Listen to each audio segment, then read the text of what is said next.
Welcome to the Saturday Morning Nerd Show. I'm Marcus Blake, your host, and joined with me is my comrades, the Brewing Sailor, Mr. Brendan Smith. Hello, everybody. And as always, Mr. Chad Womack from the Electric Jellyfish Podcast. Morning, geeks and geekettes. All right.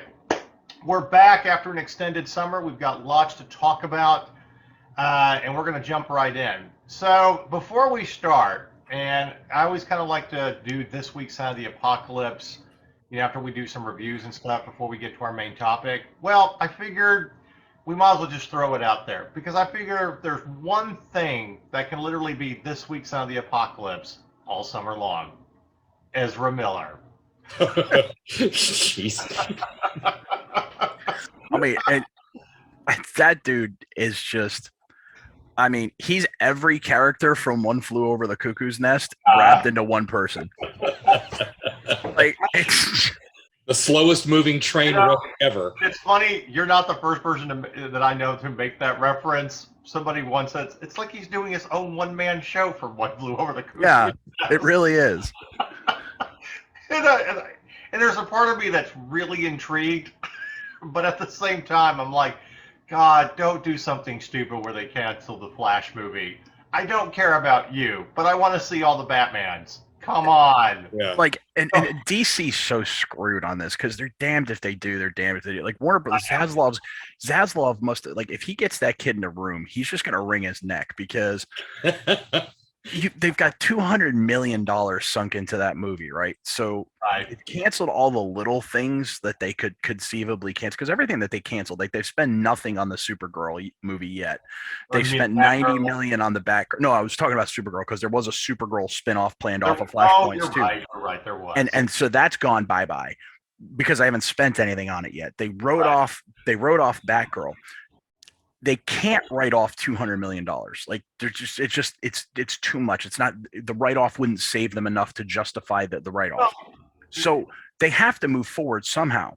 So do they just tuck him away in an asylum somewhere and then hope he doesn't do anything else stupid and then dump it on HBO Max? Because I guess some people are going to go see this out of curiosity factor, but despite his craziness, I think it is actually going to be a good movie. Whether you like him as the Flash or not, the fact that you're getting Michael Keaton back as Batman, and that's, so I figure you have to release it in theaters to recoup your expenses. Okay. So I'm like, just go ahead. Well, to recoup anything, I don't think they're going to recoup their expenses because you've got at least $200 million in a budget. If they marketed it all, I don't even see how they can market it, because if they market it, that's $300 million at least, which means they're going to have to make $600 million at least in the theaters to get it back. Well, I've been thinking about the marketing. Here's how they can do it. And you talk about mild, just for the curiosity. You have Ezra Miller show up to screenings just to see what he's going to do. They don't care about the movie. Okay, but they're going to have to buy a ticket just to see what he might do, and that's how you get your money back. Although I'm not overly. Here's the thing with the cast. All right, the cast is the only thing that's selling me on the Flashpoint because it's written by Joby Harold. Sure. So I have you're taking the most complex, convoluted storyline in all of DC, and you put Obi-Wan Kenobi in control. Yeah, that's horrifying. Well, it's a DC movie. I don't expect a whole lot. And it's a DC movie prior to the WB Discovery merger too. Yeah, we don't know what's going to happen going forward. It could be better. It could be worse. We'll see. But it's just not the same. But we know what we're getting pre-Discovery. It's either going to succeed in spite of it or fail because of it. Yeah. Look, I don't think it really matters, because the best thing that we have gotten was the Snyder Cut. 4 hours long, whatever. But, you had somewhat of a clear plan of leading up to that movie, of that cut. And after that, it's just like, who cares? I'll watch the next Aquaman movie. I love Jason Momoa, and I'll watch anything he's in. I think it will be. I think the most interesting thing about DC going forward is Zaslav has done one very intriguing thing. He's hired Alan Horn away from Marvel. who was one of the guys that really kind of hired Feige and got the whole MCU going. So, and you know, Zavlov's talked about how he wants a 10-year plan for the DC, because look, Discovery's not stupid. They want that 10-pole franchise. They want those billion-dollar films to prop up everything else so they can spend money on other products. Right. So I'm kind of want to get past the next 2 years. I want to get past Black Adam. I want to get past Shazam. I want to get past, you know, and I want to see what their plan is going forward, because we're probably not going to hear about it until Flash, Black Adam, Shazam, and Aquaman 2 are out. And then they're going to announce, okay, this is what we're doing going forward.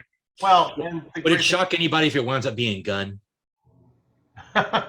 Seriously, I mean, no, because he's done with Guardians, right? Yeah, he's done. Yeah, May is Guardians 3. I'm assuming we're getting the holiday special this holiday season. And who did? And somebody else already hired.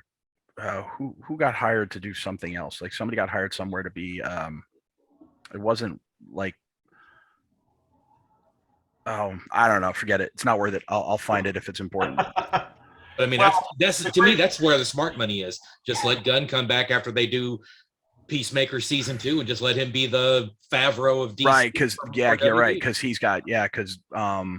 he's already got Peacemaker. That's right. Which, by the way, is probably the best thing DC's got going right now. Which absolutely. And I had no expectations going into that, and I couldn't turn away for a good reason. It was a good train wreck. Like they meant it to be a train wreck, but an entertaining train wreck, and it's exactly what it was. Any show where you absolutely cannot skip the opening credits is already a winner. And pretty much it's all about the dance. Here's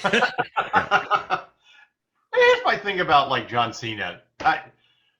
I could care less about wrestling. You know, if it springboards you into a different career, great. But he has got great comedic chops. He is hilarious. Mm-hmm. You know who he kind of reminds me of? Because he's very dry in his delivery. He's a muscle-bound Leslie Nielsen. That's actually wow. Oh my God. Okay. Like, you could totally see him playing Frank Drebin today. You know, one of my I get that. I probably shouldn't give Hollywood any ideas for any more remakes. I mean, come on, they're already trying to do a spinoff of Ferris Bueller with the two guys who took the Ferrari. I saw that. And that might have been interesting 30 years ago. It's a bit late. Yeah. And one of those guys is dead. Yeah. Yeah. So here's one of my favorite roles with John Cena is the Tina Fey, Amy Poehler movie Sisters, where they throw this all-out bash. He's the drug dealer. And he's the drug dealer with the neck tattoo. Yeah. He was so good in that and so dry. I'm like, I want to spin off a Bat character. Oh, I'll tell you what though, his dad character and Blockers about killed me too. Yeah. So I mean, the butt chug scene alone was what got me. Yeah, so I totally get it. I mean, and I appreciate him in those roles. I loved him as the artistic, I like art movies boyfriend in Amy in Trainwreck. Trainwreck, yeah. Where, you know, he can't talk dirty, but he's like, woo, let's hydrate. Yeah, that's how I expect the muscle-bound jerk to act, you know, have sex. Like, that's their romance. So, yeah, give me anything with John Cena at this point. I mean, even his Marine movie, his first action movie post-wrestling, I mean, it was not a bad movie. It's a simple action movie, and it worked. Mm-hmm. What it is. And so, anyway, I don't know what the future holds for HBO/Discovery, blah, blah, and whatever they're going to do with their new app. I don't think they know either. Oh, they do. It was on. Oh, they absolutely know. It was on their earnings call last week. Once it is named and merged, they're going to have 3 tiers. They're going to have the premium ad-free tier, which is what basically HBO Max or Discovery Plus is now. There's going to be a slightly cheaper tier that's ad light. And then there's going to be a completely free tier, which is essentially television that is streamed, because it'll just be ad-based TV that is free streaming, which, you know, why hasn't anybody done that yet? Because that's just going to make it easier on places like us who we have to have everything. So maybe we only just, you know, get 2 or 3 or cherry pick the streaming services that we absolutely that we use the most and don't want commercials on. And then everything else, we just use the free services, which, by the way, they make more money on the free services because the ad revenue is much greater than the monthly subscription. Mm-hmm. Well, and I was explaining this to someone the other night. From our standpoint, the only thing, I mean, I'm like, an ad-based HBO, I finally went down to our company account, and as I have been doing my traditional election year binge watch of The West Wing, I'm like, it's not bad. I don't really notice it. It's no big deal. Very rarely there isn't a lot of stuff, and I don't think there is anything truly free anymore with streaming services. I still get plenty of ads for Paramount Plus before everything I watch on Paramount Plus. Even though you're paying a subscription for it. I know, even though I'm paying the subscription for without commercials. And the other thing too is Warner Brothers Discovery is very cognizant of what they have and who watches their products.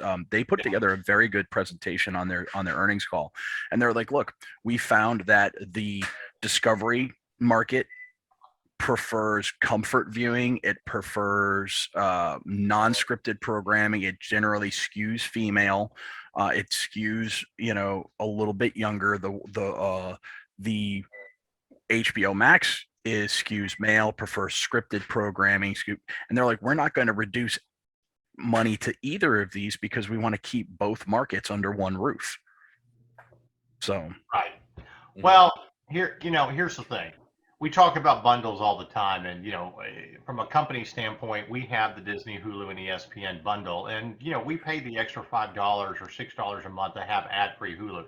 That's the one I do kind of want to not have ads in. Because I mean, if you actually ask what people really watch more, Hulu is usually one or two because there's so much on there. Or you go back and watch like other programs. That's my live TV provider anyway, is Hulu Live. Yeah, and I would have live TV through Hulu if I could figure out a way to trick out the GPS, give me local channels in Chicago.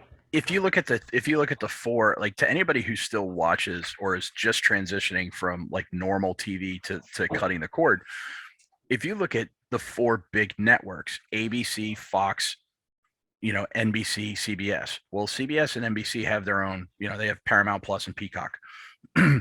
Fox is pretty much like, while the station themselves, all the content is now owned by Disney. ABC is owned by Disney. Hulu is owned by Disney. All that stuff. So 50% of your network television shows are going to appear on Hulu.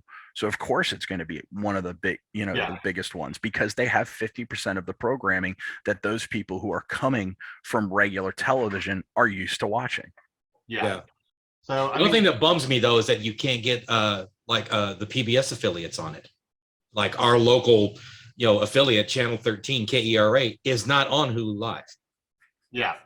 I didn't know that until just fairly recently. Like, son of a bitch.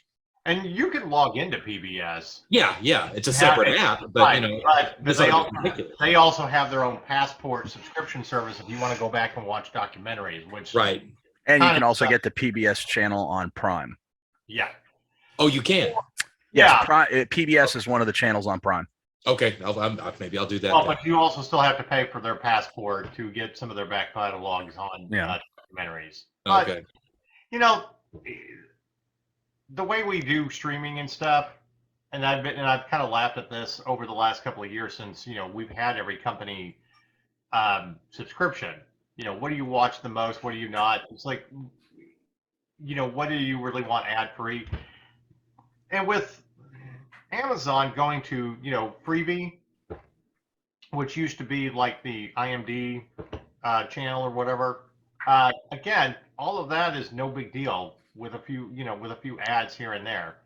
The one that is really annoying is like the free Roku channel, where you can get old shows, because you are really watching 2 or 3 minutes of ads every 10 minutes, and it's like, oh, okay, this isn't just a quick 30-second.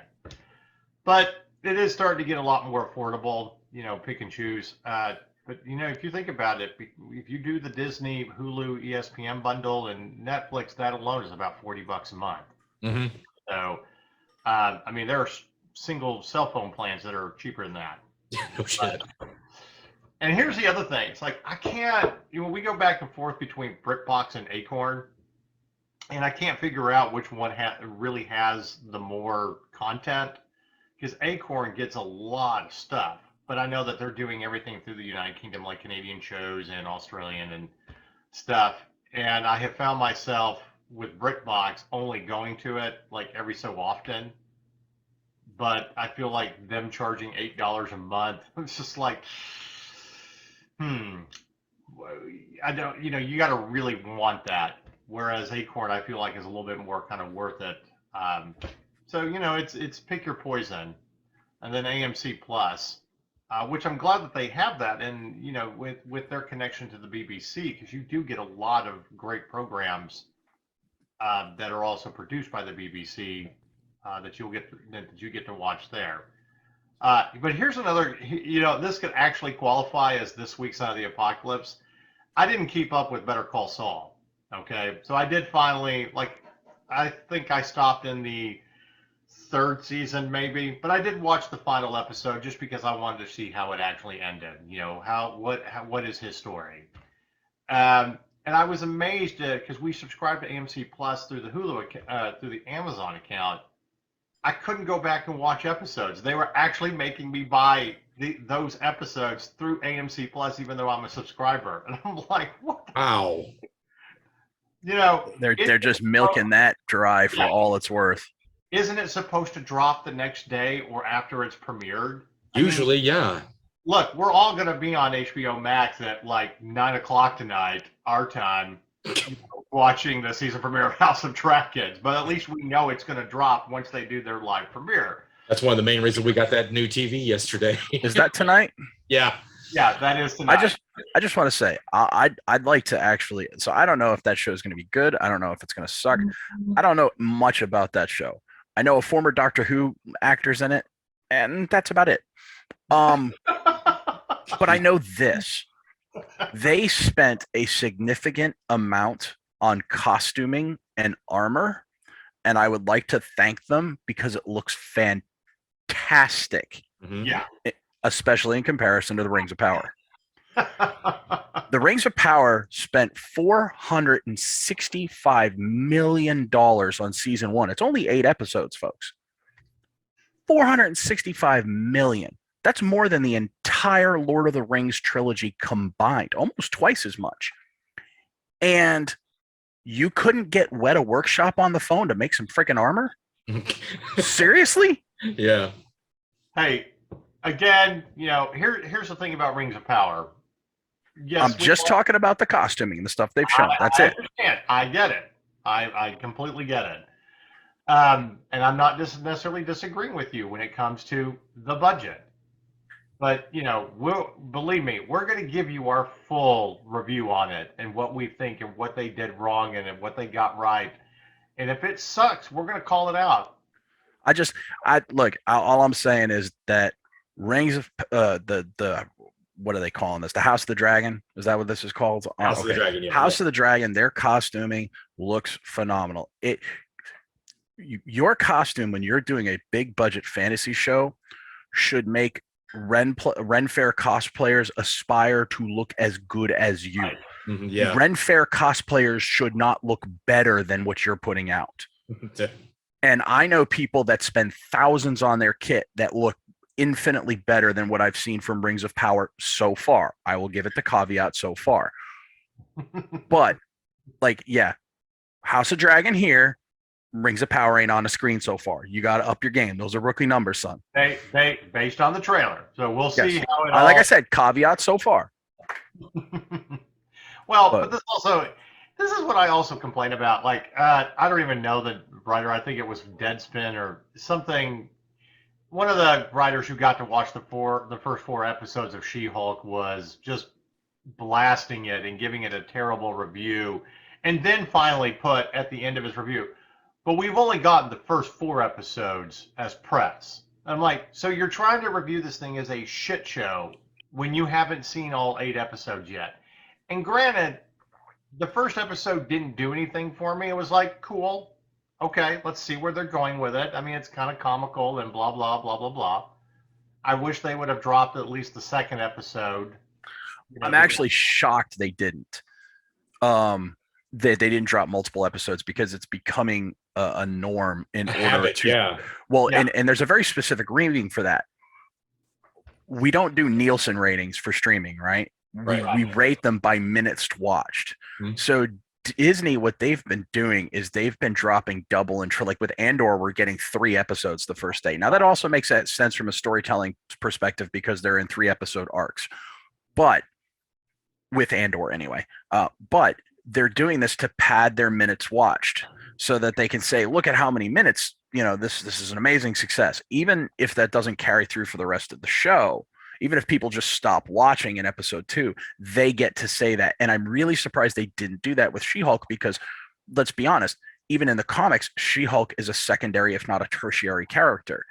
Right. And you had a miss minutes watched wise with Miss Marvel. I'm not saying Miss Marvel's a good, bad show. I haven't watched it, so I can't judge it. Right. But I'm just saying it didn't do as well minutes watched wise as other Disney shows in the past year. So because of that, I am really shocked that they didn't pad She-Hulk with a 2-episode premiere. Well, I first of all, I'll finish my thought on the reason that, again, why we wait till the entire thing is done to give a review. It's just, I'm tired of people, and I get, you have to write space, you have to write something for whatever you reviewed and blah, blah, blah, blah, blah, for your advertisers, and we do the same thing. But you don't know what the last half of that show is going to be, or whether it'll be a total train wreck or it's just slow. WandaVision was a great show, but it was hard to get through those first 2 episodes before it finally kind of took off. And I feel like that's what She-Hulk will end up being, especially with what Brendan was saying. She is a secondary character. The other problem is Phase 4 here hasn't been very exciting. No. It's been very scattershot, and I think that's the problem. So even in Phase 1, when we were doing a lot of individual movies, they dropped the at the very end of Iron Man, they dropped the Avengers Initiative. You knew what it was building towards. Right. With this, we're like, okay, are we doing Kang? Are we doing Secret Wars? Are we doing what are we doing here? Like, there's no clear path as to what's going on. And it's like you won't find out till Phase 5. Or possibly even Phase 6. And it's like you're getting little hints because of Doctor Strange in the Multiverse, which, they did officially announce that they are doing a Fantastic Four movie, and it will release in November of 2024. But it's just, I think you're just throwing out the series for your content just to say, hey, here's these characters post-Endgame. Here's what's happening to all of them and where they're going to go in the next phases if they're going to be there. And that's fine. But, She-Hulk is just like, okay, well, here we are. We have another character. We know they're going to be there. Here's their little origin story. Woohoo! Okay, fine. But again, we won't judge it until we have seen the entire thing, And we did plenty of arguing about Obi-Wan until we finally, got to the end and looked at it as a whole, minus the episodes that weren't as good, the characters that really didn't have great episodes, so to speak, until you get to that final, did it end the way it should? Did it end on a good note? Did you have a great climax, so to speak? So the other problem Marvel has right now is, and I think Damon Lindelof from Lost and Watchmen put it rather succinctly. They have too much content. They're doing 3 to 4 movies a year plus 3 to 4 TV shows a year. Mm-hmm. Yeah. On the average, yeah. You're not going to have as much quality with that much quantity, and that's been my biggest complaint. And it's just, and I know why. Like they have to, right? Like they have to, and maybe not so much on the cinematic side, but certainly on the Disney Plus side. You've got to keep that content churning to keep those sub numbers up. Right. And I think it's creating its own monster here because we're just going to get some TV and some movies that really don't I won't come back and say they're bad unless they really are bad, but let's just say they don't resonate with fans the way they used to. I think a lot of people are suffering from Marvel burnout. I think Yeah. the fact that there hasn't been a clear defined plan has hurt them, and I think the fact that some of these shows have just not hit with fans. Yeah, they've overpromised and underdelivered on certain Look, aspects. 27 movies to get to Endgame. Okay, I mean over 10 years was it? Well, Something no, like that. like 12 years. So Yeah. it's like So you're about 2.5 movies a year. yeah. So I Right. mean, it great, but afterwards it's like, okay, well, we went through all of this, and now we're getting all of this again. You're basically becoming the CW, and with all your superhero shows. Yes, yeah, Don't care. yeah. They're Yeah. Arrowversing the MCU. Oh You God! know- And there was talk about somebody, and seriously, I hope you're right about James Gunn going to DC too, because there was somebody floated, some idiot out in the blogosphere or the trade rags floated Greg Berlanti to head No. DC, No. and I was just No, like, no, oh no, my no. God, I'll No, never no, watch no. another DC movie again. No. When they announced that they're wrapping up the Flash show on the CW, my first response is, oh, thank God. Thank God for that. I was gonna say it was over 5 years ago. Like Put a stake in the heart of that. I man. love some of the characters on that show, but the writing just like, I mean, was I watching The Flash or was I watching Sweet Valley High? Hey, I get the build up to Infinite, Crisis. Infinite Crisis. Yeah, Yeah, that was great. But I- that's about where, kind of like Endgame. That's kind of where the Arrowverse really ended for a Yeah. lot of people. It peaked, and they should have just stopped there. I think that's the way it did with. Well, I didn't. Chad, I'll say it peaked with Arrow season 2 and Flash season 1. It stopped at Infinite Crisis, but Yeah. it peaked with Arrow season 2 and Flash season 1 because Look, those were both great. Arrow had a great. Their first 5 seasons were great, which is what their original plan was. Let's be honest. When they lost John Barrowman and Manu Bennett, that show went. Yeah, It did. absolutely. It went off the deep end. But you can always go back and watch those 5 kind of great seasons. I mean, as much as I love the X-Files, and we're coming up on the 30th anniversary of that being released next year. I mean, I'm already like prepping the featured article of, the truth is still out there. 5 great seasons leading up to a movie, and then the last few were like, oh, okay, that's awesome. You wrap up, and then we try to bring it back, and it's like, okay. And it's cool to have the Smoking Man. And I kind of went back and watched those last 2 reboot seasons. It was like, are they really that terrible? And it was like, yeah, half of it was good, half of it was like, why are we writing this? And it's like you made these 2 seasons to wrap up the plot line. What really happened to William Scully's baby? Who really implanted her? And you're like, God damn it, it's all the Smoking Man as usual. And why is this guy still fucking alive? No offense, I love William B. Davis. But cancer, it's a thing.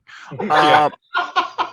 And it doesn't look like he's been taking any radiation therapy. I'm just saying. At what point are we just going to admit that you are an alien human hybrid, and that's why you survived? Since you mentioned the X-Files, I want to float my idea for a new Star Trek series. Okay. And this is based off of some fan art or a fan Photoshop I saw.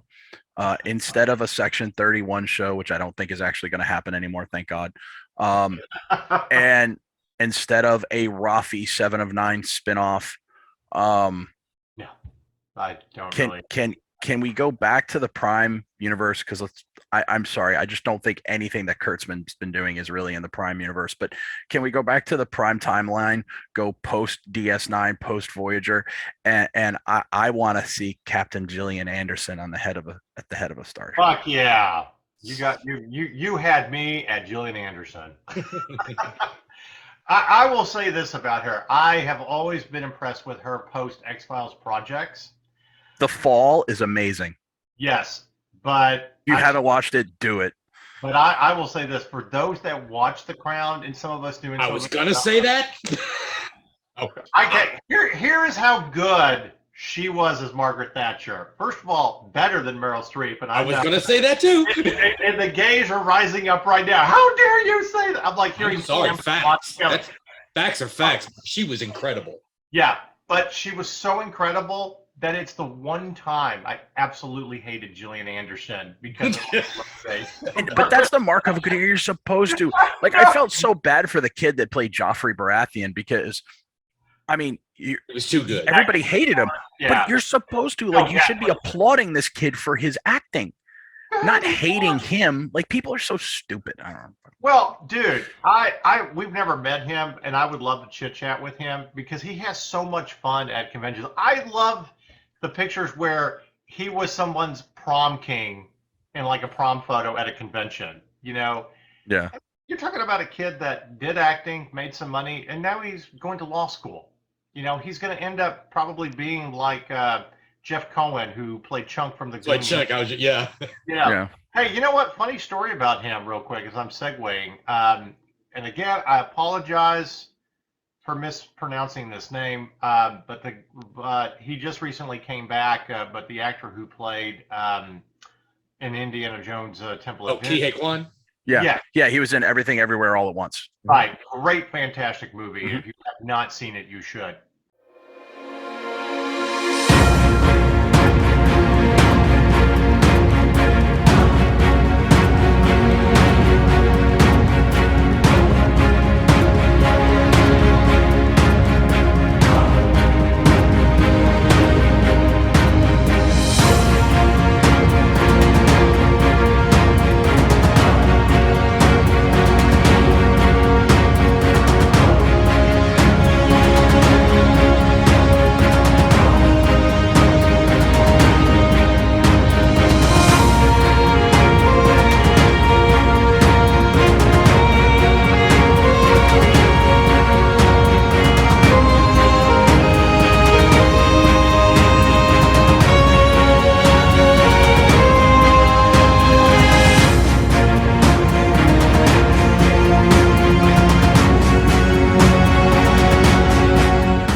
But you know who his business manager and lawyer is? Jeff Cohen. Jeff Cohen. Nice. So funny chunk story real quick. Well, Funny hold on, Okay. not that. Because there's a quote by the director for that movie who said, "Who would have thought that I had to go through Chunk to get Data to be Get in Data. So here's a funny little chunk story for you. The scene in Deadpool 2 where Deadpool is got I saw his this. lower baby parts, Mm-hmm. and Jeff and Cable staring at him, he's wearing Chunk's floral shirt Nice. because that was the shirt Chunk's wearing when he does the truffle shuffle because it was what's his name's first big role. Josh Brolin. Josh Brolin, He played the big brother. Yep. Yeah, that was his very first movie. So. Yep. So yeah, so that was a little callback to the Goonies by Ryan Reynolds. That's brilliant. Yeah. So anyway, we'll keep you up to date with the Warner Brothers Discovery merger and all that's going on with that. I mean, Black Adam does look very interesting, which we'll get to see in a couple of months. That movie is either going to be fantastic or it's just going to be The Rock being The Rock with a Black Adam suit on. I can't figure out which. But I have hopes because Pierce Brosnan's in it. Yeah, well, no. The only reason I'm very interested in it, that I like him as the villain, but Sarah Cherie, who we've absolutely loved from the show live and over the years.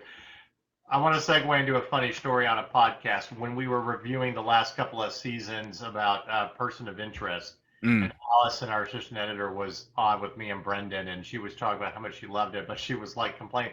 But did Root and Shaw have to kiss? And I'm Brendan and I are simultaneously. Yes. They did. Of course they did. And I live streaming, but I could feel her eye roll on that. It's one of the most glorious scenes ever by two gorgeous actresses. So, I mean, yes, they did. But I'm glad that she's in a movie like this. So I'm very much looking forward to her. And again, we'll see what happens with it.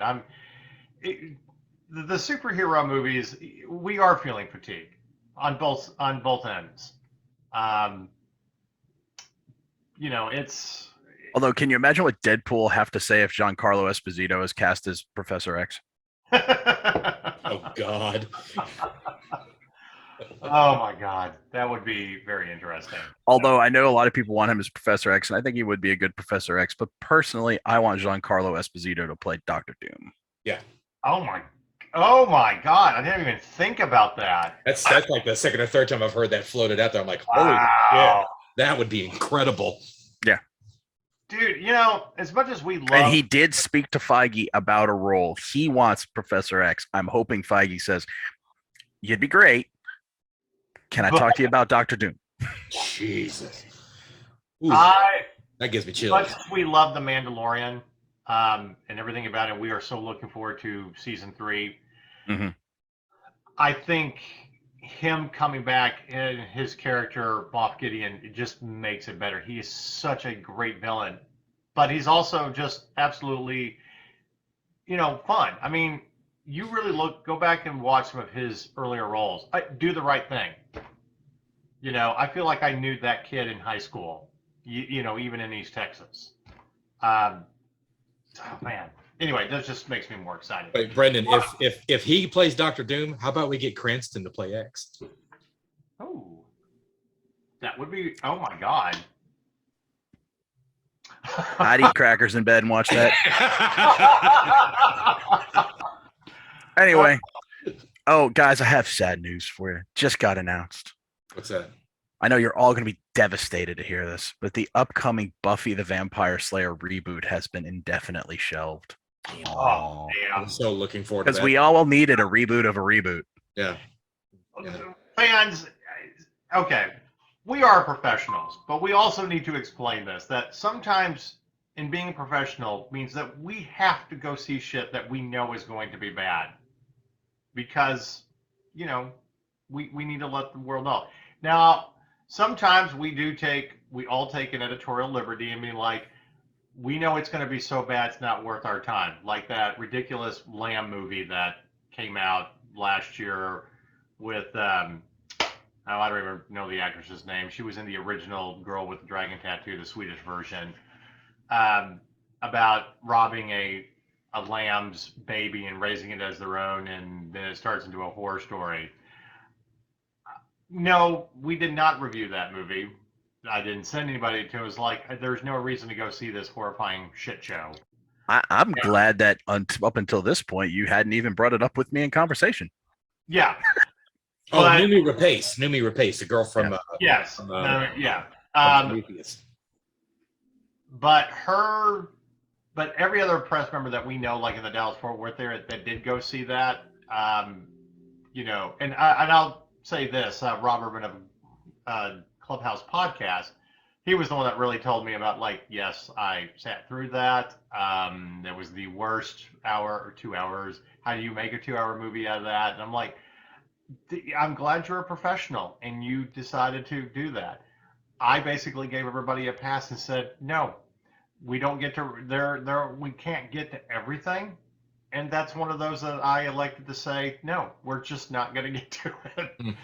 And we reviewed a couple movies on Netflix that, while they were not great, were still better than that piece of shit.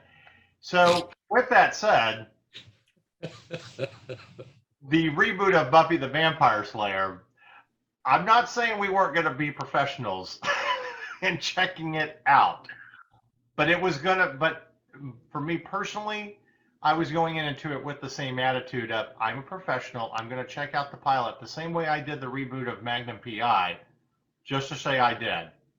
And then I was going to go into it like I was Mystery Science Theater 3000. So, sometimes we do, and we check these movies out for what they are and do our thing. And then sometimes we're just like, no, we can't get to everything.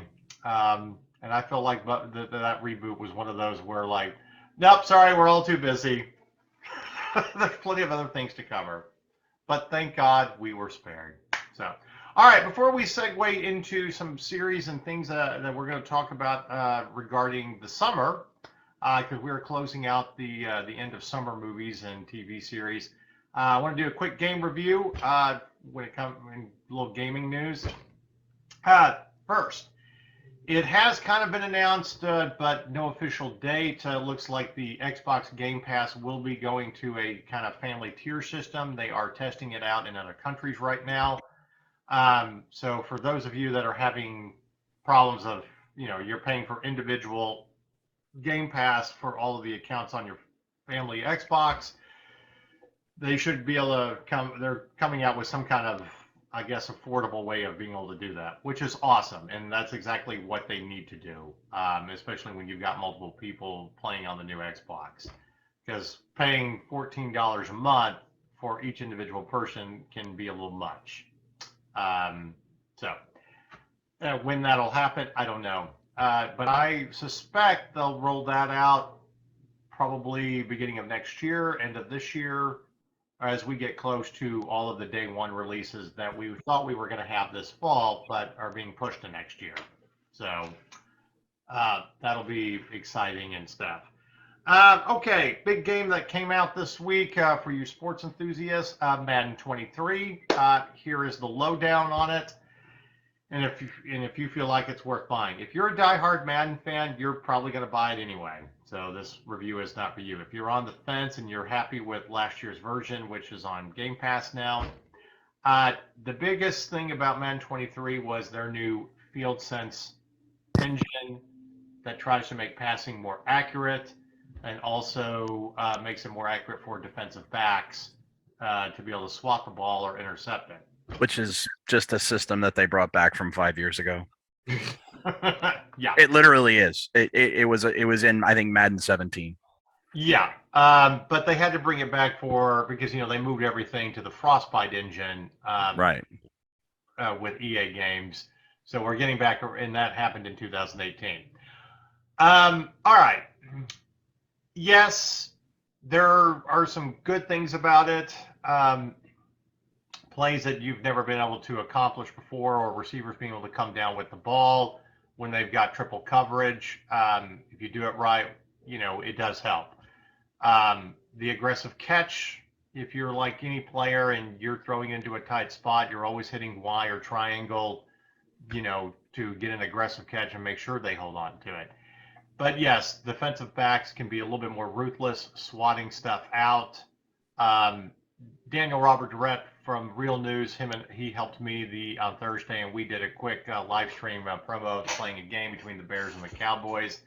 And because of what I like to call kind of the shit show of Field Sense, I think both of us had like 4 interceptions. And it was always ridiculous. Like we were each in the red zone, closing in on a score, and then we would throw an interception. It's a catch-22. You'll be able to do some things. I see what you did there. Yeah. You'll be able to do some things that you haven't normally been able to do, with long passes and stuff. But at the same time, aggressive catch doesn't always kind of work right in things that should have been easy. Like, for example, I had on a blitz on a 4 and 5 play towards the end of the game. There's some glitches. That's what I'm leading up to. Had a quick slant pattern. Guy was in open space. Easy throw. And I probably would have gone 20 yards with it because of the blitz. And even hit aggressive catch. Quick pass. And bumbles it and drops it. And I'm like, in any other version of Madden, that would have been easy.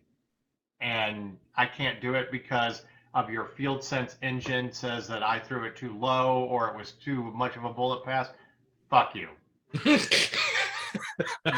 And so now we've gotten to the crux of my thoughts on EA Sports. Fuck you. All the rest of it, I'm not buying EA Sports again for like a decade. I haven't purchased anything from them since I think 2016. And I just won't because they're fucking lazy. And Marcus kind of hinted at it a minute ago where he said, they switched to the Frostbite engine and they've slowly been adding things back. But they do this every 5 years. They switch to a new engine and they say, we got a new engine. And then every year they add back a little bit of what they already had. And they say, it's new. No, it's not. It's the same shit you've all already had, you lazy bastards. And that's why keep cranking out these games, and people are stupid and buy them. It's like that. It's like the thing in Tron Legacy. This year we put a 10 on the box. This year, exactly. Like seriously, it like in Madden 20, if you stopped on a replay and zoomed in on the upper deck, it would say Madden 19 on the. That's how lazy they are. Like it's just. It used to. Look. Let me put it to you this way. Their tagline used to be EA Sports. If it's in the game, it's in the game. Right. Now it's EA Sports. If it's in the game, you have to buy a loot box for it. Oh, sorry. Surprise mechanic. Yeah. Here's my biggest problem with this. Now, did I actually spend any money on the game? No. I did trade in credit and everything else. So I didn't feel like I lost anything. But time. Right. And I didn't, they usually have 3 different versions of the game. This year, the MVP edition, and the MVP edition was really good because if you were on a new console, they would always give you like a digital code on top of the disc to where you can install like a lesser version on an older console. Well, they're not even and they did that really for all versions last year. They're not even doing it. You had to buy the old Madden edition, but of course they separated like the Xbox One disc. They used to be combined over the last couple of years where it would play on both systems. No, you have to spend the extra money. They're doing exactly what PlayStation did. So I was looking forward to the fact of, well, I'll get the Xbox One disc because I know my Series X will allow me to upgrade, even if it's like for an extra $10 or whatever. Fine, whatever. And then I can play the other one and I'll have a digital code that I can put on another system. Nope, not this year. Here's what really pisses me off about this year's Madden. Okay. They put Madden on the cover, right, to commemorate his death. Right. And they included in the game a backyard version where it's like 7-on-7 or 5-on-5, whatever it is. Yeah. The very game mode that Madden railed against and said you will not include it when they first did this game 30 years ago and said, no, if you're going to put my name on it, it's going to be an 11-on-11. It's going to be real football, not 7-on-7 garbage. And 30 years later, to commemorate his death, they throw the one thing he hated into the game. On his legacy, yeah. Well, dude, why did you just shit on his grave while you're at it? Yeah. So my thing is this: if you don't want to spend $60, $70 on it, don't.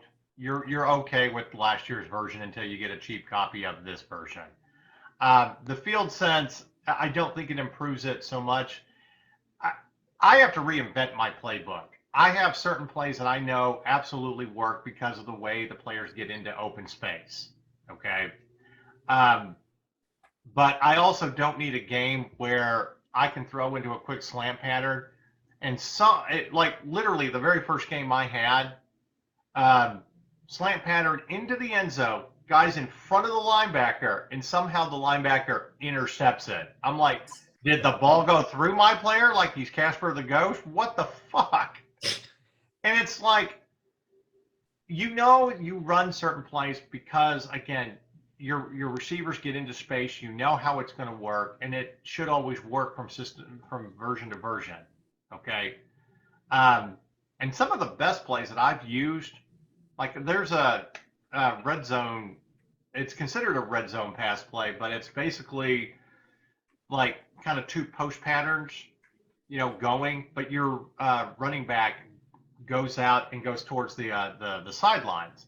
He's always open, because they don't figure they're going to cover. And even if he isn't, he always gets behind a linebacker. So you're going to get 19, 25 yards off of that. And if you time it just right, with everybody else being pushed off, the defensive backs being pushed off to the receivers, doing post patterns, you can go right down the sideline and score a touchdown.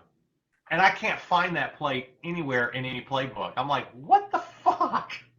Hey, Marcus, which version, which year of NHL did they put the old classic Genesis version of it as part of the bundle, but they just had updated rosters? Which one was it? Was it 2 years ago that they did that? Yeah, and it dropped down on Game Pass, and it was great. Wouldn't it have made more sense for them to commemorate Madden by putting like the the most sought after, wasn't it like championship edition that you could only get at Blockbuster in a gold case or whatever? Yeah. Wouldn't that have made more sense to commemorate Madden than doing this backyard bullshit? Oh, I agree. I think It just seems like a missed opportunity to me. Yeah, my perspective on like this is probably like the first year where I don't really care about new versions of sports games, especially like NHL, and I buy NHL every year. Okay, but NHL finally went to the Frostbite engine. It was glorious. I love NHL 22. It was our sports game of the year. You know, it's a lot harder to try to pass off to the wings, and they have to kind of stop and collect the puck, and it's just I loved it. Went through my career into the playoff mode. And I looked at this year's NHL because it's always the last game they do any improvements on, and I'm like, there's literally no reason to do it. You made the most improvements you're going to make on an NHL game. Okay. So I just started my career. I just started the next season over in career mode on the version I bought for the PlayStation 5. Because, I mean, it's basically going to be the same thing. Mm-hmm. You know? So it always feels anyway to me. So. Yeah. And so, I mean, again, hardcore Madden players, you play it because you want to see what improvements, and, you know, they're really trying to beef it up for the next gen consoles. But honestly, you know, I feel like until you go to that new engine, Madden 19 was an incredible version. You know, the previous year they went to the Frostbite engine, but they really added all the stuff that you normally get with Madden in that next year's edition. This is the one I'm just kind of like, okay, great. So here's when I'll buy Madden again. Whenever 2K starts making an NFL game again, whenever EA's exclusive license goes away, then whenever 2K starts making a football game again, and you get like 2 years in 2K or 3 years in 2K where they've really kind of found they're making a good football game again, the year after that I will buy Madden, because that will probably be the best Madden since like 2013. Because it'll force them to up their game. Because it like we see this all the time, right? Competition drives better quality. Right. Like, can you imagine how good Marvel would be right now if DC didn't have their head up their ass for the last 10 years? Wow. Very true. Do you remember in the late 90s and early 2000s how amazing Monday night was to if you watched wrestling? Yes. Between the Monday night wars between Raw and Nitro. It was amazing. This was the best television ever. Here's what I can say about Madden. I mean, it's a good enough version that it's like it's a 7. I will give it that. You know, started my season, and it'll probably be a little bit more challenging because, again, I've had to reinvent my playbook, and that's fine. But when it comes to a football game, there's only one that anybody really cares about in the next year or so, and that's the new NCAA football game, which will be coming out next summer. Mm-hmm. That will be, even if it literally is just a Madden game with college teams, it doesn't matter. You can have the entire same engine, field sense, blah blah. It can be hot garbage, and it's going to be the best selling game from everywhere in the country except for the Northeast, where nobody gives a shit about college football because all you have is Boston College and the Ivy League. You know, like outside in the Mid-Atlantic states, in the Southeast, in the middle of the country, in the West, in the Pacific Northwest, it will be the best selling game next summer. Because everywhere else outside of New England, people live and die with college football. Yeah. Lincoln, Nebraska, the stadium becomes the second largest city in the state on game day. Mm-hmm. Yeah. So how long has it been? When did they put the nail on the coffin? 09? No. It was before the aughts, wasn't it? Oh, let's see. Before the teens. What are you talking about? Because the last version of football was NCAA 14. 14? Okay. I thought it was 10 years. Yeah, I thought it was 09 myself. Maybe thinking of basketball. The lawsuits started about 2010 to where I think the 2000 NCAA basketball 10 was the last version of that.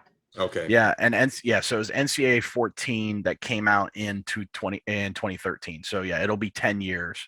Yeah, but that. You know, and I don't think most people will even care about Madden once that game comes out. If you have pretty much every college team, a playoff system, all the stuff that you put, it will. Most people, and I don't even think most people are even going to care that much about Madden because there's so many teams that you want to take to the national championship in college football that you will play that season over and over and over. Just bring back my favorite option, gameplay option, the create a school. Yes. Yeah. Yes. Create a school, create a stadium, create your. That was the best. Like in the early 2000s, mid 2000s. Dude, where you could go on your computer because where I went to school, Providence College doesn't have a football team. but to take them to the national championship was glorious. And like you took them, and I took them from like non-conference to the MAC conference to the Big East to the A10 to the SEC, and then finally to the national championship. Oh, dude, Yeah. I think I played 13 seasons with that school. I had Gotham University versus Metropolis University, and I created the Superman logo and the Batman. It was killer. I had a ball with that feature. I would just like to say, to quote Tyler Durden, I am Jack's complete lack of surprise. Okay, Chad, we're going to get you a copy just so you create such and such school called the Revolution. Oh, no. This was a thing. It was the Minneapolis Funk. I did that Yes. too. So trust me, that's going to happen again. Let's fun going. Yeah. Yep. I just want the game. Now that I finally have watched Blue Mountain State and finally got on the bandwagon, like I feel bad that I never watched an episode before we interviewed Alan Richardson, but that show is so fucking hysterical. I'm like, I actually want Blue Mountain State in a college football game and take them all the way. I think Marcus is right. We need the Minneapolis Revolution to play George Clinton's North Carolina Funk. No, it's gonna be the George Clinton mothership connection. Oh my God. Yeah. Just give me that. But I already know. Let's get a hold of that game. Obviously, I will play a season with Notre Dame like I usually do, but fuck yeah, I will be taking Army to the national championship. And I really wish I just want the all-out tournament between like the academies and stuff. But yeah, it'll be glorious. All right. I know what I want to do. I'm going to create the Space Force Academy. Hey, and you know what? And you know what your fight song is? Bahama or whatever the Beach Boys song is. No, we've got to. No, we'll have to come. No, it'll be the theme song to Star Trek Enterprise. Nice.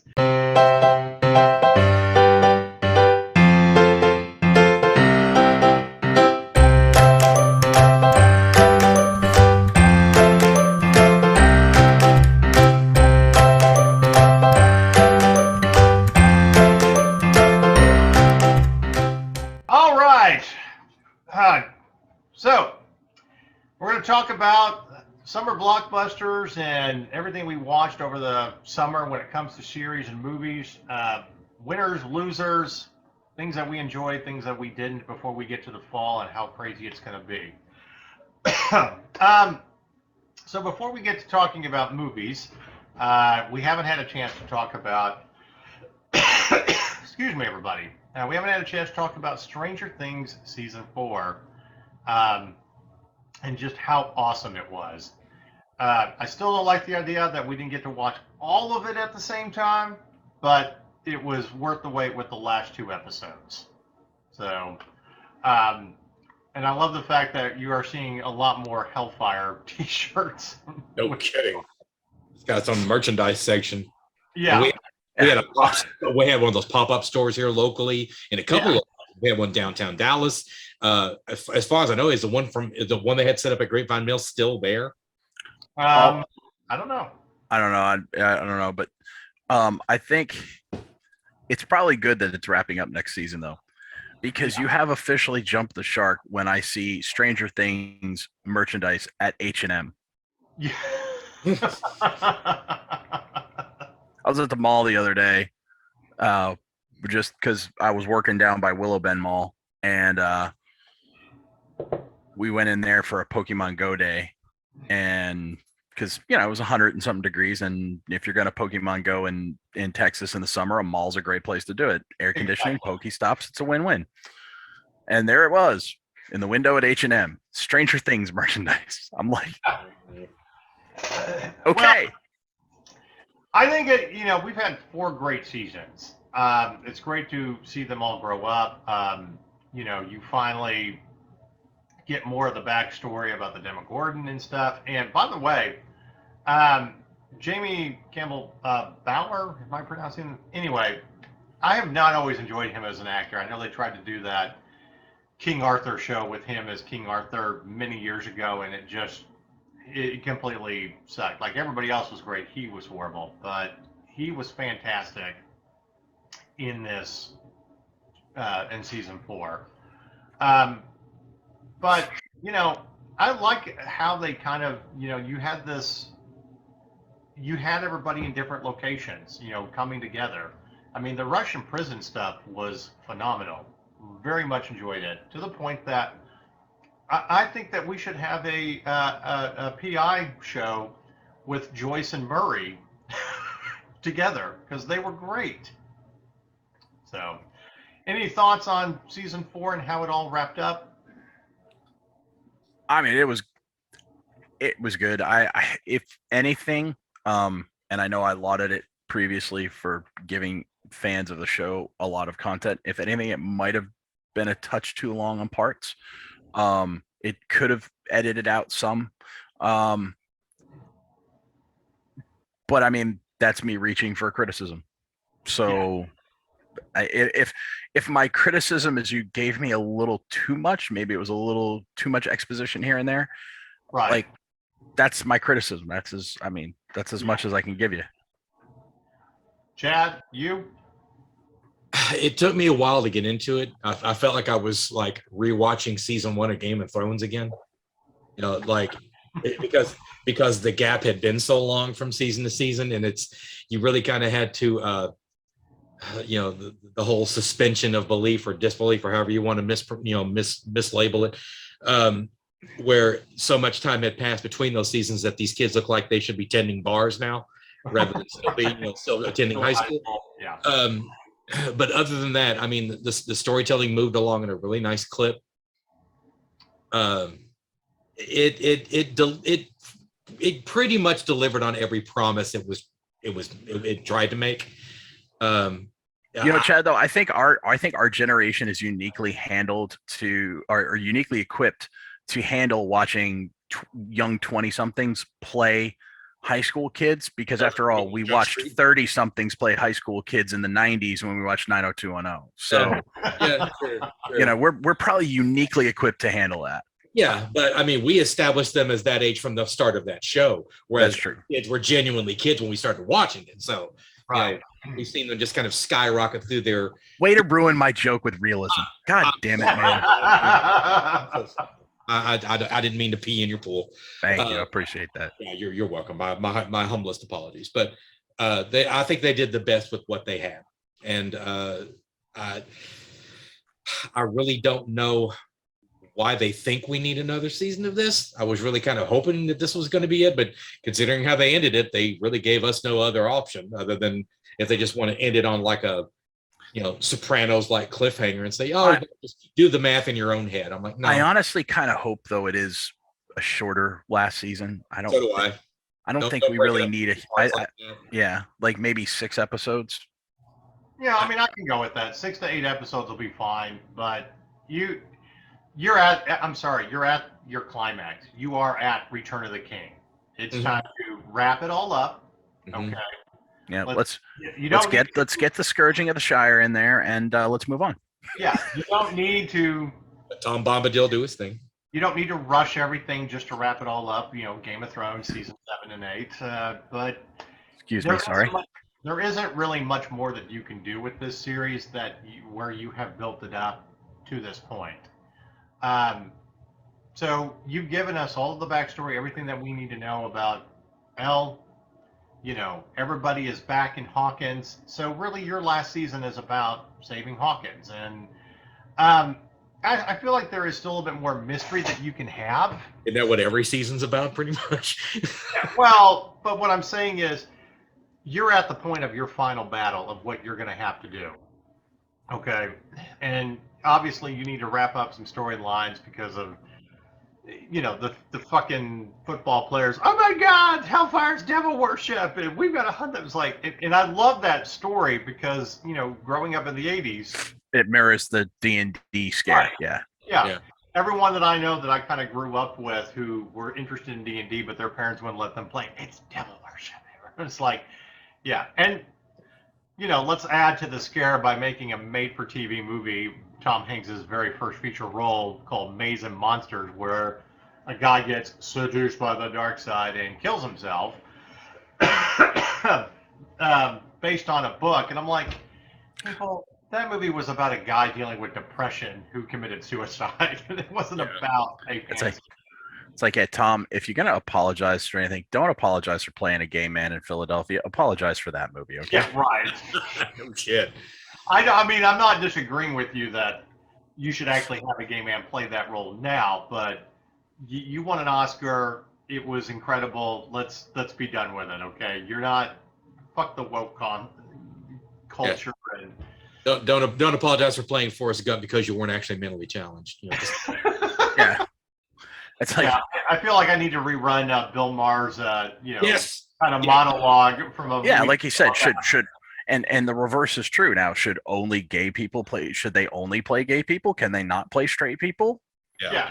I mean, that's just ridiculous. That's a can of worms nobody needs to open. Oh, yeah. It's amazing that Bill Maher is The voice. Now he's a centrist. I mean, I know. I just he like 20 years ago he was, left of Karl Marx. Yeah. Right. Being liberal, yeah. Okay, we're getting political. Let's get back to the. No, sorry, that's my fault too. But yeah, no, that's fine. But that's how the political landscape changes. But here at That Nerd Show, we still make fun of everybody for being fucking idiots, We're equal opportunity assholes, including ourselves. Exactly. So, but no, I mean, it was great. It was worth the wait. Like I said, very much looking forward to the last season, and I can't wait for it to be done when it's time to go back and binge watch everything all at once. I will say this: I think Wizards of the Coast need to pay. So normally, when you use names and brands from other things, you have to pay a licensing fee. I really think in this case, Wizards of the Coast needs to pay Netflix an advertising fee because Dungeons and Dragons has never been more popular thanks to Stranger Things. Oh God, yeah, and you're getting a lot more people that are realizing, oh my God, tabletop fantasy.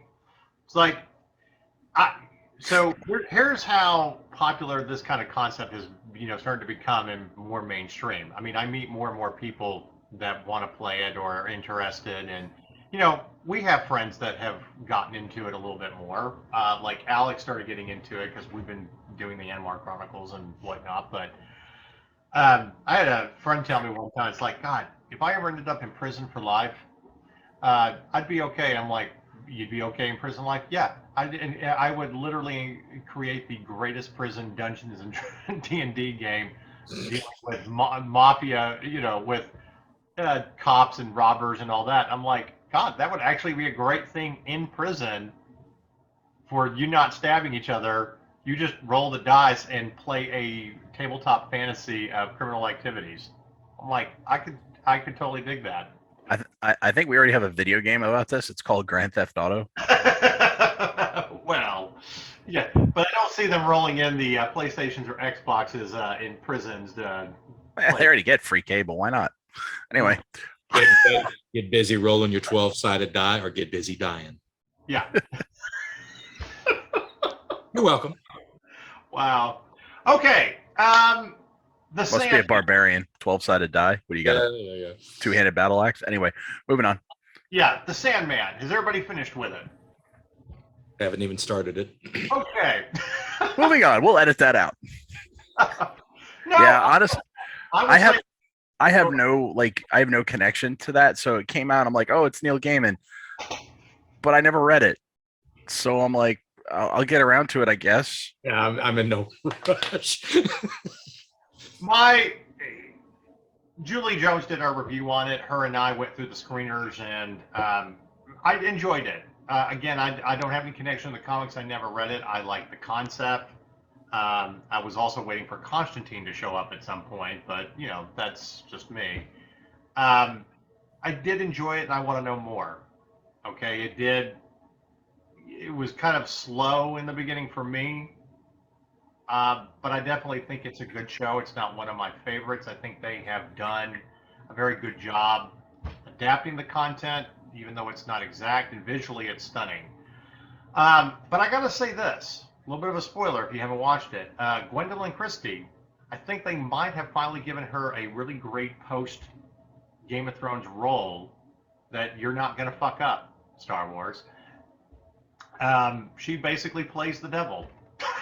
I'm like, I can, because I find her sexy in a lot of ways, and I'm like, I can kind of see that she's very devilish, and I'm, looking forward to seeing where the all-out war is, going to happen. So it's a good content for Netflix. I hope that they get a few seasons out of it, but I also don't trust them because they canceled Cowboy Bebop after one season, and I'm like, how do you cancel that? That first season was great. But apparently she's getting a lot of work on Netflix, and she's also going to be on Wednesday as the schoolmaster. Oh my God, they dropped the trailer to that, and that looks amazing. I cannot wait for it. I'm in. Yeah, and for everybody complaining about Luis, Guzman as, what's his face? God, why I'm drawing a blank on names. But well, anyway. I mean, doesn't it make sense you'd get a Latino actor to play a character named Gomez? Well, Yeah. here, I mean, like Raul Julia wasn't Latino. It's like, here's the thing. This is people confusing the Raul Julia and even so much the original black and white TV version and conflating that with the comic strip, because Luis Guzman actually looks more like the comic drawing of Gomez Adams. Yes, he does. And while I love Luis Guzman, he's a great character actor. He was phenomenal in The Count of Monte Cristo opposite Jim Caviezel, and again in The Bone Collector opposite Denzel Washington. The big thing here is, Raul Julia was a leading man. He was an Oscar winner. So people are conflating his performance and his stature, and now you're getting Luis Guzman, who is an excellent actor, don't get me wrong, but he's never been the leading guy. Now, granted, in this, he's not going to be the leading guy because the show's about Wednesday, not the Addams Family. Wednesday, not the Addams Family, yeah. So it's a lot of, I think, most of the complaints and the irateness are coming from a just giant misunderstanding of what the show is compared to what they're familiar with. Mm-hmm. Right. So, and my answer to that is, if you're going to complain before you have seen it, just shut the fuck up. Shut the fuck up. I was sold on the trailer. Literally, the whole scene where she walks in and drops the piranhas in the pool. Anyway, Fortress, my brother, but me. That was a lot. Okay, you've already got me. Yeah, I thought it was just a movie at first, and then I was like, oh, great, series. Yeah. Speaking of Netflix, I just want to do a quick review on how it's in comparison of why I'm really looking forward to this, and how I did not read enough information. I requested Echoes from Netflix, and of course got it, and I'm like, why? Why is this 7 episodes? I thought this was a movie. And I was like, I'll take care of it. Nobody else can take care of it this week. So I actually had to go through all 7 episodes. And nothing against Michelle Monaghan, who plays the dual role of twin sisters. But when your plot literally boils down to what you would see on a soap opera about twin sisters swapping lives, and one of them's crazy, and maybe they might be both crazy, and sleeping around, and someone commits murder, and I'm trying to get through this. I'm like, is the entire plot that both sisters are fucked up because dad killed their mom? And, they're trying to, this is their way of dealing with it, and dealing with, unrequited love and shit like that till the very end, that I still don't know who was the real sister who did what. And I'm thinking, do I need a season 2 to get that answer? God, I hope not. And then you're like, oh, thank God it's a limited series. But let's give you a great twist in the end that nobody cares about. that you would only see on daytime TV. It's the first time that I've rated a Netflix series a 5. Yikes. Yeah. So, um, with that said, there was literally a part of me, it's like, now this show is making me more and more curious about the Resident Evil series. And then I remember, oh no, just that's what Brendan said. Don't waste your time. But I got through Echoes, and I feel like if you're just bored and looking for something new because you've watched everything else, check it out. Other than that, Cobra Kai season 5 is coming out in a few weeks. Yeah, just wait for that. Other than Wednesday, that's the only thing I'm really looking forward to. I know, right? Well, there's actually some really good movies, kind of coming out too. I think Netflix has this thing where they get a lot of movies that they don't really warrant a theatrical release. Okay, I don't know if they would do well with all the marketing, but they're perfect for streaming services and being able to sit down and watch something kind of good. Like, for example, that Mixtape with Julie Bowman from Modern Family and everything. It's about her daughter just wanting to know about her parents. Julie Bowman plays her grandmother and discovers a mixtape, and they're trying to figure out the songs and how this happened, and they go on a journey. And the really gruff, sarcastic, old school record store owner. I thought that was a cute movie, and it's perfect for Netflix, and it had great music. And the one that Daniel Butler did for us a few weeks, Look Both Ways, which is kind of a modern version of Sliding Doors.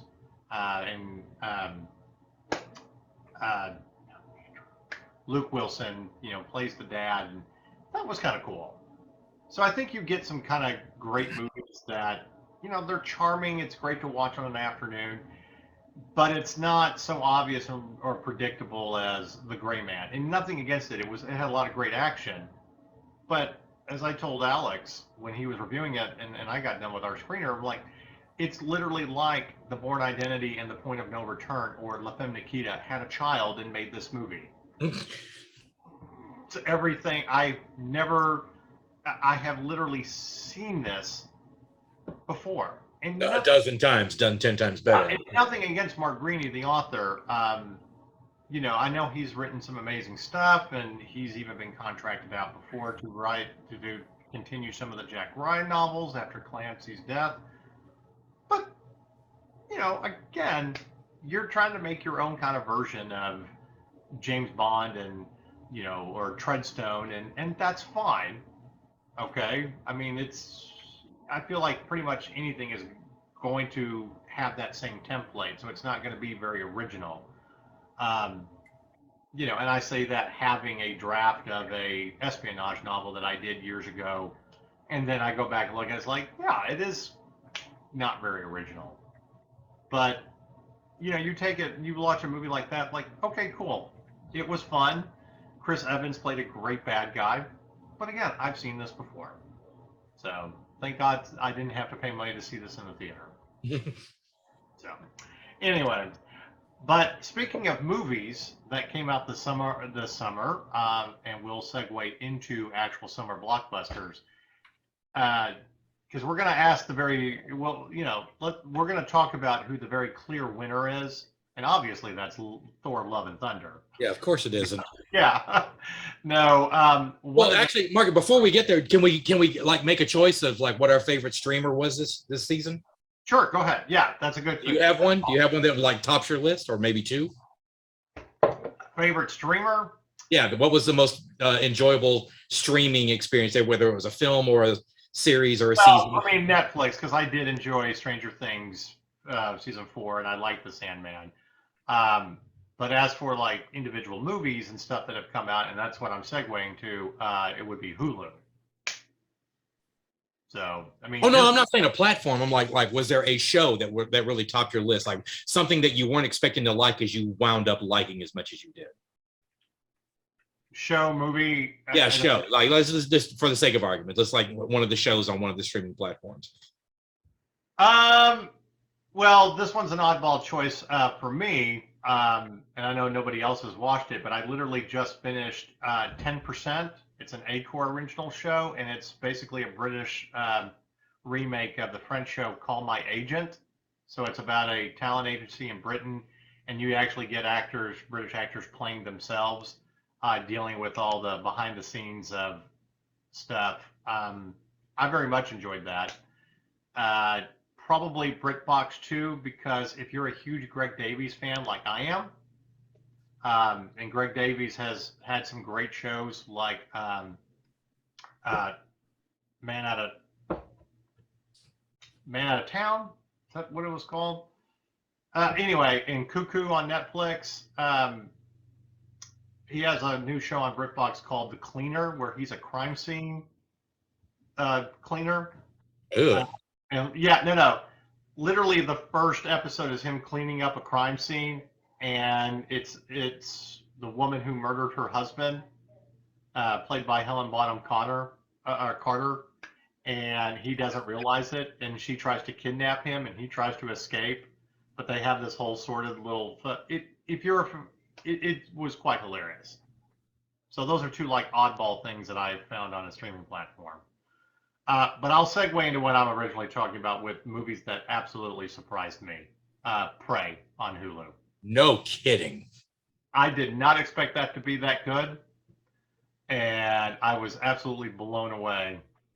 It's a 20th Century Fox movie that was originally made for Hulu. Didn't go to theaters, and I was like, why didn't this go to theaters? Yeah. I'd have paid to see that. I only had one criticism of Prey, is the ending. Not that she killed the Predator. Like, we all knew she was going to kill the Predator. Although it would be nice for once if the Predator just kills everybody and flies away. I just want that just for something different, you know. Actually, okay, I'll have two criticisms, but one's more of a nitpick about the series as a whole. The first one is, at the end of the movie, she kills the Predator. She goes back to her tribe. They make her the war chief, whatever. And she's just thrilled and happy. And, you know, everything's, your brother died. All the men you've ever known in your life have just died. At the end of the first Predator, Arnold was a defeated, barely, broken man, just like reminiscing on all the people that he lost and how his whole life had been turned upside down by this experience. Where was that from her?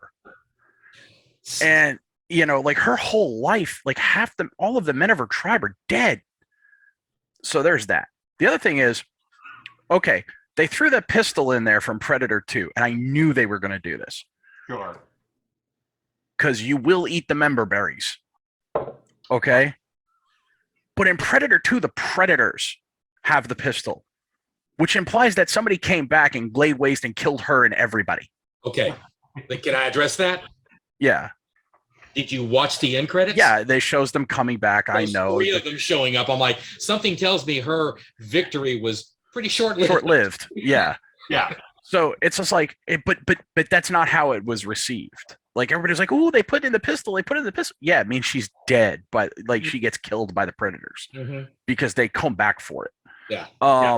So those are my two. Like, everything up to that point, I thought was really good. I would have just liked her to like shown some just thought for the other characters that were lost. You know, like Arnold did. Out for your bro or something. Yeah, seriously. Just it was a little too celebratory. Okay. So yeah, you could definitely have that scene. I see what you're saying.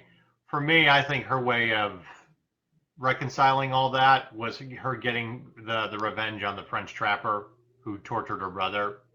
And so I don't think it's necessarily necessary to have that, because that's not really the point of the movie. It's about her. It's her hero's journey and actually becoming the warrior that nobody wants her to be, you know, and being the lone survivor. And I don't personally need that that level of emotion in the movie per se. I looked at it as, this is a hunter movie. This is her becoming that hunter warrior that kills the Predator and uses his own technology against him, and is the one who figures it out, you know. And of course the dog survives, because if the dog died, I was just going to be pissed off. If the dog died, everybody was going to walk away from that film. Like, that would have been the dumbest decision they ever could have made. Yeah, that was a rescue. That dog was a rescue dog. So doesn't surprise me.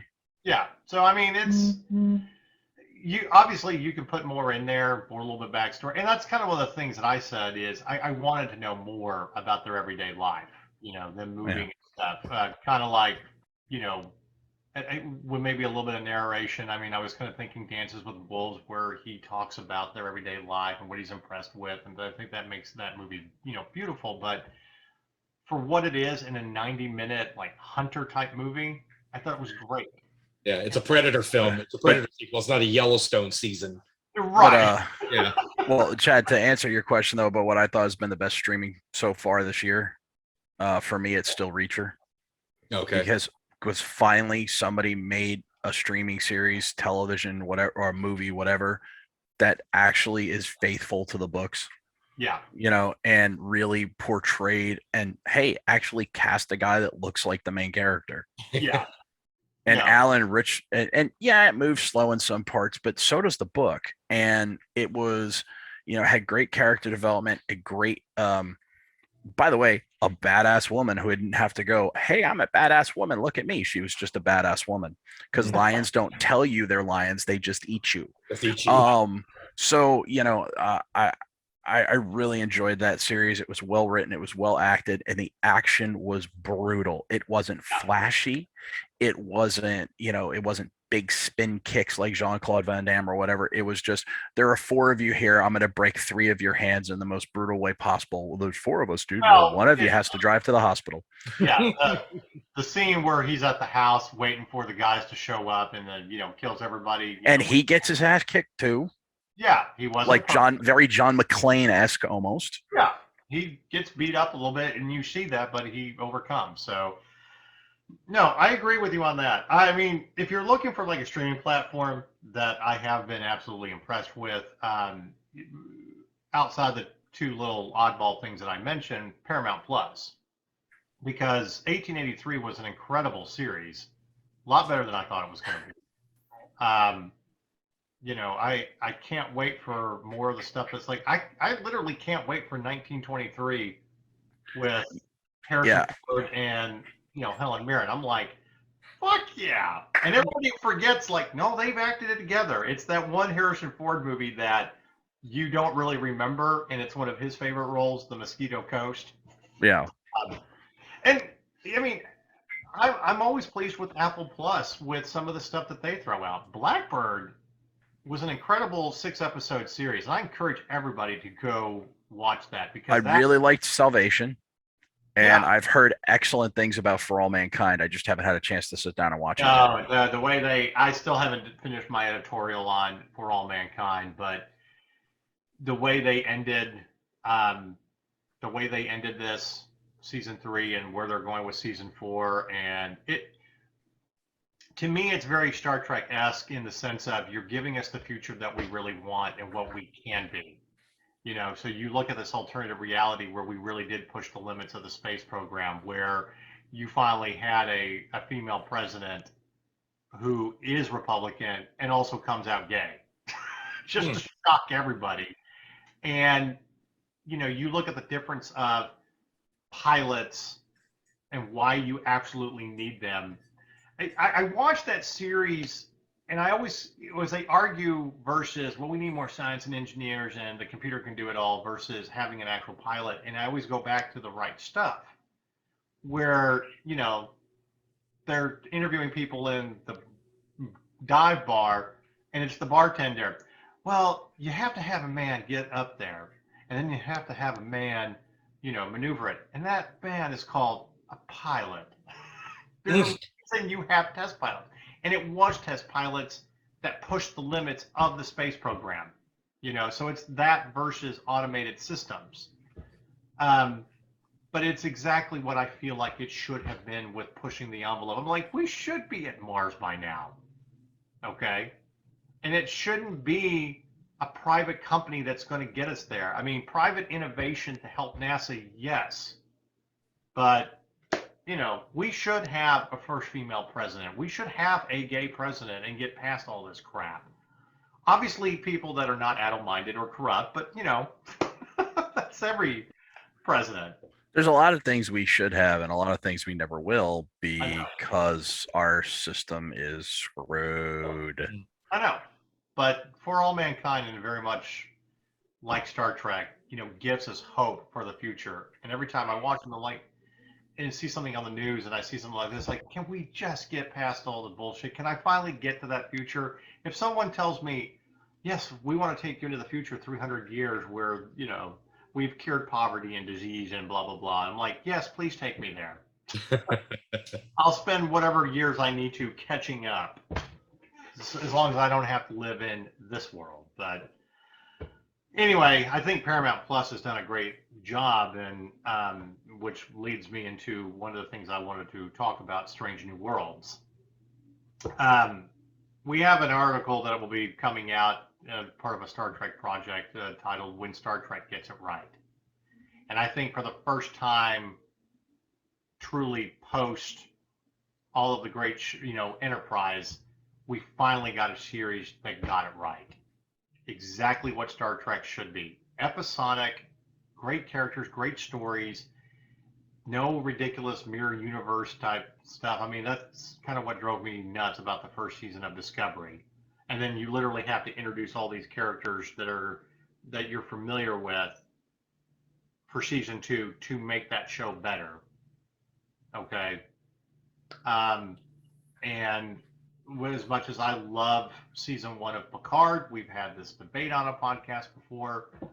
It's a great 10-episode epilogue to the Next Generation series and movies. Season 2 kind of shit the bed and could have been narrowed down to 3 or 4 episodes to tell it. Star Trek Strange New Worlds is exactly what we want from Star Trek. New adventures every week. And it doesn't matter. I don't think it matters if it's not exactly, how it should look or whatever. And no, Brendan, we've, no need to go on a rant or anything. We all agree with you about the gore, and it does look ridiculous. It literally looks like, the game Aliens Fireteam Elite, or you're in an alien. I've already done that rant, so I'm not going to do it again. But I'll say for the Enterprise, at least it doesn't look like a damn Apple store. I know, it looks more traditional. So thank you, Nod, Kelvin. We don't have the lens flare problem, and you get the classic uniforms that don't look so 70s or 60s, but still look great and keeping. They're very evocative of the original uniforms while looking like they're high quality. Yeah. And new. Is something that would be produced today. So yeah, I've got no problem with that. Well, I like Anson Mount as Captain Pike. I think he does a very good job. Awesome. I haven't run into too many issues with Strange New Worlds. I like it a lot. I don't mind necessarily Star Trek being more serialized and less episodic, but you have to have a good story to tell in order to do that. DS9 did. Voyager did. And right. I'm not even that big of a fan of Voyager, but I'm sorry, but Discovery doesn't. They just haven't. And at least up until season 3, episode 5, when I quit watching because I just couldn't stand to watch them have another cry fest for a 6th straight episode. I literally, it just became, I wasn't even upset anymore. Like season 1 of Discovery upset me. I was pissed. I hated that season. I hate the mirror universe. You and I have gone off on them about a million times, and I'm not going to rehash it again here. But by the time the middle of season 3 rolled around, I was just done. I was apathetic. I didn't care. I couldn't be bothered to bring myself to click play on the next episode. I have it. I mean, I have access to it anytime I want. Well, I didn't watch season 4 when it was actually airing and they were dropping episodes every week. I waited. So I finally went back through it, and I'm like, I'm enjoying it, but I'm not in a rush to go back to it. Like, I like the idea of having to rebuild Starfleet in those ideals, post all of this stuff. I mean, that's an interesting concept, but I hate the uniforms. While I kind of enjoy the cast and stuff, Michael Burnham as a captain doesn't do anything for me. I love the actress. I think she's great.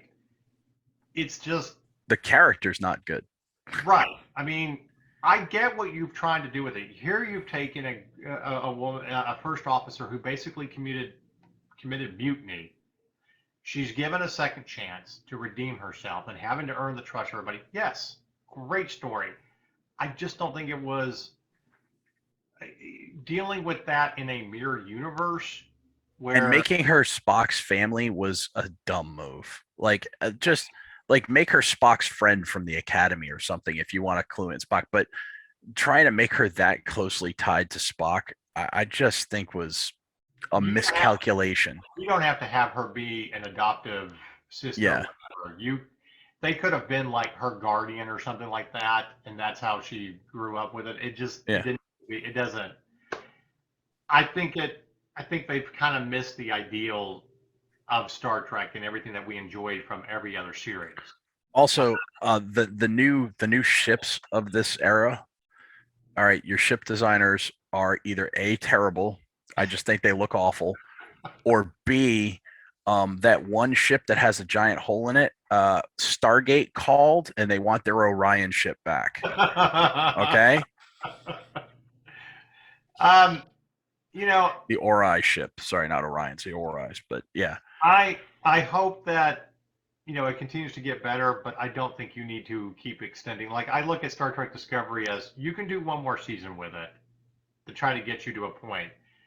And I'm okay with that, but I also want to know more characters from that era 900 years in the future where they're rebuilding Starfleet. Like, if they did a thing where Burnham sacrifices herself as a captain in the ship, I'd be okay with that storyline because I don't want to keep revisiting her as a captain. Okay?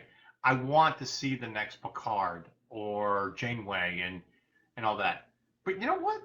I'd be okay with more prequels. Like, what happens after Enterprise? Because you've got this 100 years between that and Kirk. And I feel like there's a lot more stories you can tell. And Enterprise, despite its ups and downs, is a great series. I mean, it's in like every Star Trek series, the first season of everything is always up and down before they finally find their rhythm. Well, you've got 100 years between Enterprise and Kirk, and then you've got another 80 years between Enterprise and TNG. So there's a lot of room you could play with. And then you could do stuff post DS9. I mean, there's so many places you could go. So we'll see what they come up with next. I really hope that after his contract's up, Kurtzman gets the heave-ho. I think we're all done with bad reboot and Secret Highbot. So if I have one serious complaint about Strange New Worlds, the actor you got to play Kirk is terrible. He's very wooden. Yeah, I don't think he's watched anything with Shatner or Chris Pine, and I like Chris Pine as Kirk. And I don't even think you have to. You should watch it, of course. I'm saying I don't think you have to emulate it. I think you with your own style. But Kirk is a big personality, and I think whoever plays that has to bring with him that big persona. It doesn't need to be a Shatner or a Pine. What am I trying to say? You don't have to mimic them. You don't have to be a caricature of them. You just have to be a big persona. You have to be a big personality. And I don't think this guy is. I don't think he can do that. Well, that's true. And I don't want to get into completely, go off and make fun of how people look. I don't like his look as Kirk. I looked at him and I'm like, are you about to turn into like a Joker from the Batman movie with your kind of smile? And it just, none of it, it makes me sound, more. He was an odd choice. Yeah, I don't, and I'm sure he was good on the Vampire Diaries or wherever they got him from. A show that maybe one or two people of our staff have watched, but we've never really reviewed because it's not worth it and we don't care. Paul Wesley. It's just the way he looked as Kirk. It just didn't do anything. And you're right, that big personality. Chris Pine got that. He understood what Kirk was supposed to be. And he played it very well despite however you feel about those 3 movies. And we don't need a 4th movie, by the way, but whatever. It's just leave well enough alone. Continue this series, and you had him do whatever, but you could easily replace that actor if you get up and have Kirk again. I don't think the audience would really mind. I mean, Yeah, I don't think. Yeah, I mean, look, I mean, let's. The original series started out with somebody playing Jeffrey Archer, who played Pike, and then you switched and redid the Pike. Yeah, so it's not the first time it's happened in Star Trek. So I think we could, just let it slide. Throw that episode up in the original series, especially if it corresponds with Kurtzman leaving the production. Then we could just, say it's a package deal. We're good with that. Yeah, and again, I don't want to make fun of Paul Wesley. I know he's done some good things. It's just sometimes you are not the right. It's just not a fit. Right, and let's acknowledge that and move on. But I'm very interested to see how they deal with number one's Una's story, with her basically being an alien and going against regulations, and how they get her out of that. I'm glad that we have a great backstory for that character. And by the way, if you don't know who played the original Una in the original pilot, yes, that would be Majel Barrett. Yeah. So which, by the way, how awesome would it be if she had lived just a little bit longer, and we could have gotten her to be like the Siri voice, and you could just address Siri or as computer, or your Amazon Home Hub, and Oh my God, that would. I feel like there's a voice synthesization software that'll be able to allow us to do that somehow. Yeah, but it's not the same. If she had actually been able to do that, it'd been amazing. I was just musing that with Aaron the other day, and it was great. So anyway. All right. We're going to wrap this up with our summer movies and the summer blockbusters. It was kind of a very lackluster year. I mean, we're still kind of getting our footing post-pandemic with summer blockbusters. Put it this way, next March is going to be better than all of this summer. Next March, you have Creed 3, Dungeons and Dragons, The Haunted Mansion, Aquaman, The Lost Kingdom, John Wick Chapter 4 in consecutive weeks. Yeah. And then, if you want to throw it in there, I don't. But if you want to throw it in there, Scream 6 ends the month. Don't really care. If you're not ready, I don't either, but. I mean, I feel like we're done. We've done enough with this, but sure, let's have another one. But that's March of next year compared to this entire summer, where we've basically had 3 movies. Yeah. We've had Paramount. Have you really lost so much money that you can't pay Neve Campbell what she's worth to be in another Scream movie? Come on, you can't. I mean, we know you've got the money now thanks to Tom Cruise. Yeah. It's not like David Arquette is coming back for the 6th Scream movie. Spoiler alert if you haven't seen the last one. For the white hot star power of David Arquette. Right. Hey, I liked him, but I mean at the same time. You can like him all you want to, but he's not putting butts in seats. No, but at the same time, if you haven't learned by now, shoot them in the fucking face. Because they might be wearing Kevlar. Yeah. But yeah, when it comes to the summer movies, I mean, Thor was just there. I feel like you could have released that on Disney Plus and nobody would have cared. I mean, Doctor Strange in the Multiverse, yeah, that was kind of cool. It was cool seeing John. It was so both movies suffered from this. Like Doctor Strange got the lead up from Spider-Man, right? Yeah. So because everybody loved Spider-Man. I mean, it made $2 billion almost, but so they both had this big, huge opening weekend. So they both, Doctor Strange was 187 in its opening weekend and Thor was 144. But then they both drop off nearly 70% in their second weekend. And it's just big drop after big drop. And by week 6, 7, they're done on their run. And that's why neither one of them, Doctor Strange fared a little bit better than Thor. It got to 945 million. So it was definitely profitable. Thor is barely profitable for Marvel. and it's really interesting because 20 years ago, a movie that was barely profitable at the cinema would still be very profitable in the long term because you had these secondary and tertiary markets where the studio was going to make money. It would first go to, back when we were growing up, VHS and then DVD and Blu-ray, and they'd make a ton of money off of that. And then it would go to pay-per-view, and then it would go to pay cable like HBO and Cinemax, and then it would go to regular cable. So you'd have all these secondary markets. None of that exists anymore because it goes straight to Disney Plus. Yeah. Right. So if you barely make money or lose money, you barely make money or lose money. There's no secondary market stream anymore.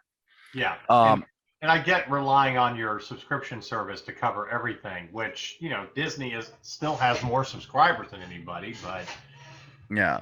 right. So that really hurts them. Just to give you a comparison, Top Gun is in its 13th week. So we'll use, and we don't have the full numbers from this week yet. So this weekend. So we'll use last weekend. Last weekend, Top Gun in its 12th week made $7 million. That was no change from the previous week, which is ridiculous that it didn't drop at all in its 12th week. It was in 3,181 theaters still. That's insane. And it was making $2,200 per theater. Now compare that to Thor: Love and Thunder from last week, which was only in its 6th week. It's been out for half as long. Thor: Love and Thunder made $2 million less dollars. It was in the same amount of theaters, but only made $1,694 per theater. It's been around half as long.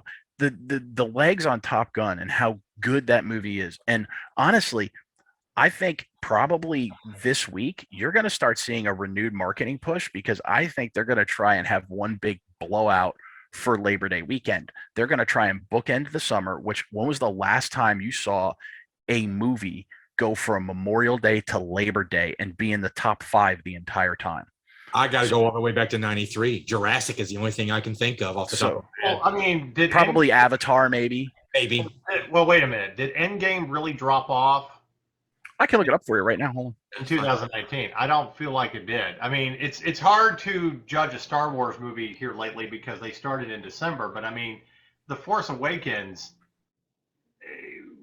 The Force Awakens is kind of a different thing though, because that's almost like a cultural landmark where we've waited 20 years for a Star Wars movie. But I mean, it was still kind of running all the way through March. That's the thing. I mean, I saw another screening of it like at the beginning of March.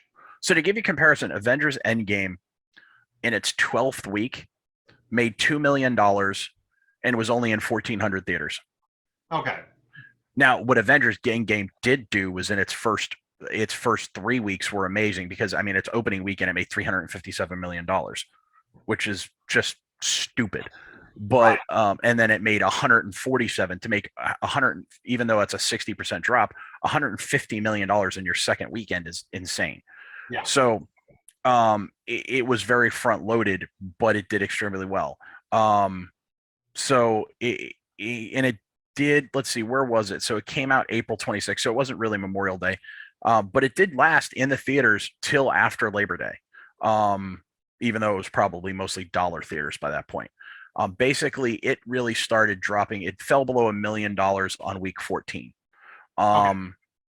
Well, but you also had a lot more movies out that summer compared to now. Right. And well, it was also pre-COVID. There's a lot of differences you got to. Right. I'm not taking away from Top Gun. I mean, when we talk about a very clear winner, we're not talking just about dollar amounts. We're talking about like sheer entertainment. Oh yeah, absolutely. I'm just amazed by what it's doing from a business standpoint in the post-COVID world, which seemingly nobody's been able to do except for Spider-Man No Way Home. And once again, that was kind of a cultural landscape thing where we got all 3 Spider-Mans at once. Right. So, but here's the thing. Tom Cruise being adamant that this was not going to go to a streaming service, that this had to be in the theaters and we are going to wait no matter how many times we push it, he was right. Mm-hmm. It was worth it to have it Memorial Day weekend. It was worth it to keep seeing it. I saw it last week. That's my final time in the theater. I will watch it again this week when it hits digital and I can stream it. Okay. Without Korean subtitles. I'm really hoping they do this. I'm really hoping they do a big push for Labor Day because I want it to go back into IMAX so I can see it in IMAX. Because Yeah. I've not seen it in IMAX and I want to see it in IMAX. Well, I'm good seeing it in IMAX too, but we did our first 2 press screenings there, so I don't know. I might, depending on what's going on, I might actually, I might do that just again. But And what I thought was so refreshing was when I went to see it opening week, and I don't know if they're still playing this, but the little preamble before the movie where Tom comes out and thanks all the audience. yeah, they're still doing it. I mean, how refreshing is that? You know, in a world where movie makers and television makers are so commonly lecturing their audience Right. and talking down to them, for him to come out and humble himself and thank people for coming out. Yeah.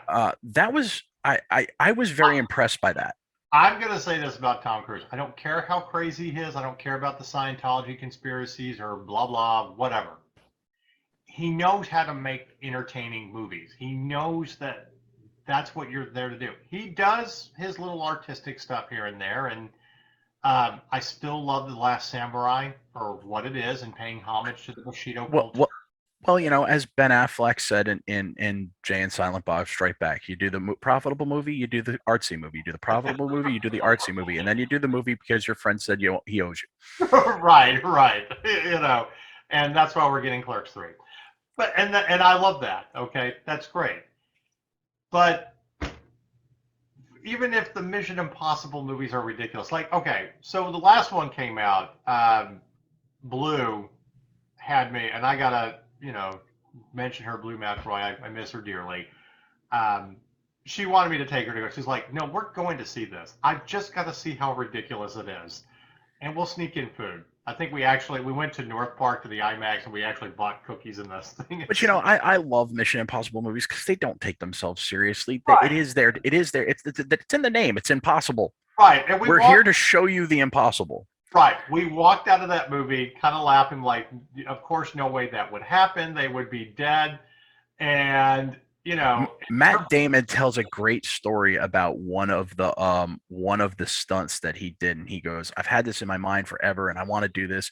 And so I tell the safety guy that I want to run here, do this, jump there, run along the side of the building. And the safety guy's like, oh, no, we can't do that. You can't do that. That's too dangerous. And Matt Damon's like, so what did you do? So I got another safety guy. Yeah. Well, but when we walked out of that last movie, it's like, how is Tom Cruise still doing this? Is there some kind of Scientology juice or something that allows him? Like, it doesn't matter. It's entertaining. And that's the point. And I'm very much looking forward to the next one. Look, in the next 5 to 10 years, whichever filmmakers realize that the vast majority of the country do not want to be preached to by one side or the other and just want a little bit of escapism from our normal everyday life and to come out feeling better from a movie, you are going to make a bloody mint. All you have to do is look at Maverick. Just make a movie that's going to make people enjoy themselves and feel good and not feel like that they've been lectured to politically from one side or the other. That's all we want. I will say there's 2 things. And it doesn't even matter in that movie if the entire last mission is basically the Death Star run in Star Wars. I don't fucking care. It was good. It was entertaining. Beautiful. I love him flying the F-14, and it just, everything worked from a nostalgia standpoint. But when you talk about entertainment and not being preached to, I feel like John Wayne always did that in Westerns. Yes, he gave his little morality code. He talked about that in his last movie, The Shootist. But he gave you an entertaining movie where the good guy is going to win. You feel a little sympathy to the cause of the bad guy. You know why there's a range war in El Dorado. And it didn't matter, despite how conservative he was, how many things you might disagree with. And he did some pretty shitty things in real life with his conservative values. But he was also smart enough to know that I'm going to make an entertaining movie with good people that I respect, even if we disagree. And how many times did he work with Kirk Douglas? And they would go out to dinner, and he would always say, we just don't talk politics. Yeah. They're going to make an entertaining movie. It amazes me with how, Like with today's Hollywood, what I don't understand is this: you can't make a movie that entertains everybody because you say you're always going to piss off somebody. But in 1970, okay, actually in the late 60s, the movie came out in 1970. Right. Hollywood created what I think is maybe the most forgotten and underrated war movie of all time, and that's Tora, Tora, Tora. Yeah. And Tora, Tora, Tora told the story of the bombing of Pearl Harbor from both sides, and did so in a way that kids today who think everything from yesteryear is the most racist thing possible and couldn't happen would blow their minds, because what they did is they filmed essentially two movies. They did a Japanese movie with a Japanese cast and a Japanese crew spoken in Japanese, and an American movie with an American cast and an American crew speaking English, and spliced them together. And there was no editorializing. There was no, the Japanese are the bad guys and the Americans were the good guys. It was, this is what happened. Decide for yourself. And you understood why the Japanese felt like they had no alternative with oil embargoes and all that, and why they had to go to war, and exactly the genius of their strategy. And it was only for dumb luck that the American carriers weren't in Pearl Harbor at the time, that they didn't, and a poor tactical decision by not invading the island, that they didn't win the Pacific War. They could have won it right there. Yeah. But but the point is, the movie was done with no editorializing, no demonizing. It's just, here's what happened. Decide for yourselves. Right. You get two great perspectives. God, if only Pearl Harbor could have done that. If only any movie made in the last 20 years could do that. Like, just, and that was from 1970. Think about it. Eastwood kind of tried with the Flags of Our Fathers and Sands of Iwo Jima. Yeah, that's true. Yeah, I mean, but that was about. But it's not something we see. Like, everything has to have a slant now, depending on who it is. And it's just like, could you just put out a piece of entertainment that's entertaining and let us, the audience, trust the audience to be intelligent enough to make its own conclusions? The spoon feeding the agenda out of it. Yeah. Look, I don't mind my, political movies or whatever. There's some really great ones that have come out, like the George Clooney, Ryan Gosling one, The Ides of March. Very much reminds me of the Robert Redford movie, The Candidate, where your great idealistic candidate is not perfect, does something kind of shady, and can you live with it for the greater good? Blah blah blah. Fine, whatever. I see what you're getting there, and I don't disagree. But then again, those are also political movies. Exactly. Yeah. And I have no problem with that, especially when you're doing a movie about the political process. Okay, you're talking politics, but when you're just doing a movie, can we just be entertained? Just let us be entertained. Let us draw our own conclusions. Don't preach at me. I absolutely agree with that. So that's, if the Top Gun did anything, it didn't preach, and it gave us a great nostalgic movie with great connections to the original, and just fucking entertaining. And it did its damnedest to try and hide who the bad guys were. Mm-hmm. Right. Yeah. I mean, if you read between the lines, you can figure it out. But sure, you have to read between the lines. Yeah. You have to do, and once again, doesn't insult your intelligence. It lets you figure it out on your own. The thing that impressed me the most about Maverick, though, other than his box office performance, was that it appealed to such a huge cross section. Like, I don't know how, like you said, how many times have you seen it in the theater now, Marcus? I've seen it 5. Okay. And you see the age, you see preteens, and then you see people, 10, 15 years older than us. And my favorite is, when people come to me and be like, well, only Americans care about this movie. Well, actually, it made more money in the international box office than it made in America. Yeah. And because everybody knows Top Gun, it's a staple, and even the other side looks at it like, oh, a bunch of American cowboys and fighter pilots, and they have the best fighter pilots, and blah blah blah, and there's a reason. Great, okay. But I was amazed that even last weekend, I mean, Amanda and I went to an 8:00 screening. I didn't even buy tickets beforehand, because I thought, oh, there's going to be plenty of seats. It's everybody has. It's in week everything 10 was or 11. everything was filled up, and we literally took the handicap seats because there was the only things available except the very front row. And people were bringing their family. I literally we were walking out, and I was like, okay, is anybody walking out? Is this the first time you're seeing the movie? Yeah, nobody. I said yes. You know, Everybody was on their right, their third, fourth time. Yeah, and totally makes sense. So we need blockbuster movies. It was like the summer of '77 again, wasn't it? Yeah, This was their Star Wars. Right. We absolutely need stuff like this that's entertaining, that isn't controversial, that isn't giving us basically a remake of Dances with Wolves or Fern Gully. And it's like, I have no interest in seeing The Way of Water except for mild curiosity, but I know I'm going to have to be a professional and go watch it. Do it. And I'm looking. You know what? I'd have more interest in seeing the next Avatar movie if I didn't know there were 3 more after that. I know. Like, I don't care. I just don't care. I think the documentary about how he pushes the technology to make those movies is a little bit more interesting. Far more interesting. Yeah. So I'd be more excited if this was like a video game, open world type thing that we were playing, and I can be involved in it. I've already seen it. I've already seen the beta build, and it looks incredible. Yeah, and from that standpoint, I'm curious. As we keep pushing the forefront of video games and open worlds, and I'm hoping, that we get some incredible things, especially because like right now, I mean, I love the Horizon Zero Dawn games. I mean, the sequel is just as good. But oh god, they're gonna re-release the original Avatar again.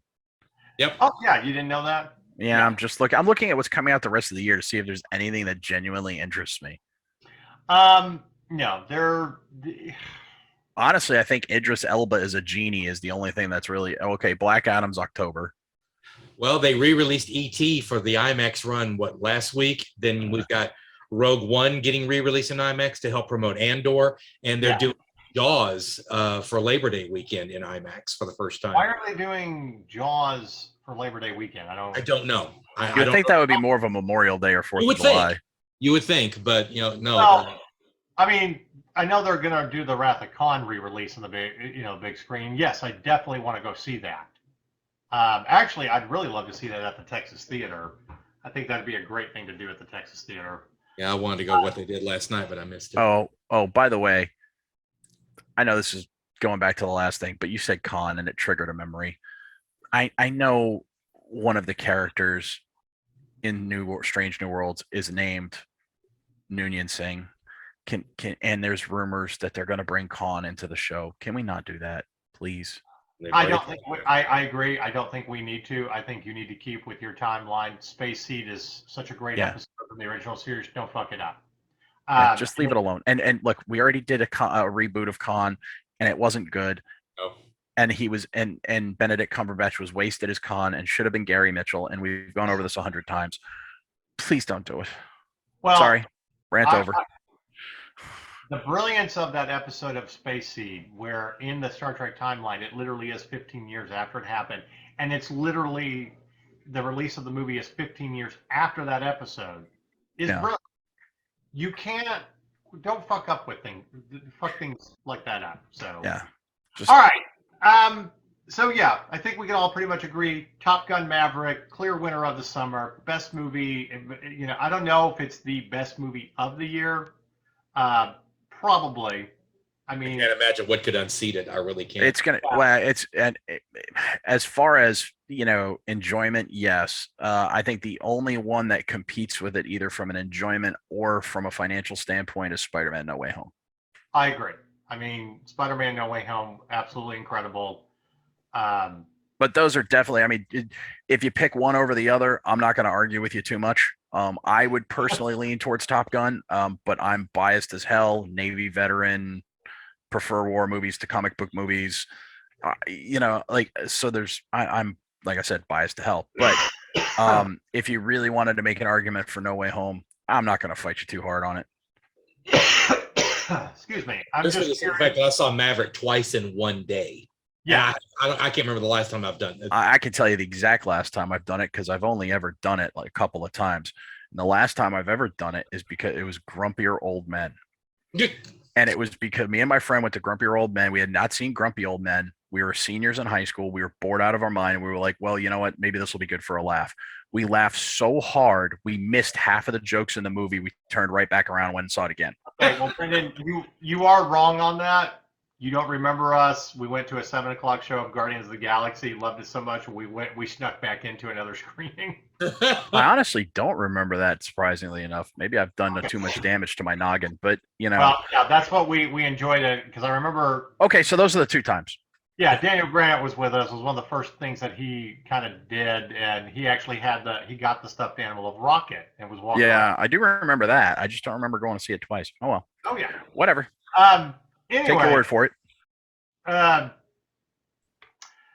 Whether it wins Best Picture, an Oscar, blah blah blah, I don't know.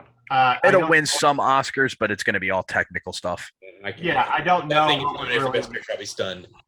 Yeah, I don't know what would be the contender for Best Picture. I haven't been that impressed. Let's be honest. The only reason it's even going to get nominated for Best Picture is because they nominate 10 films now.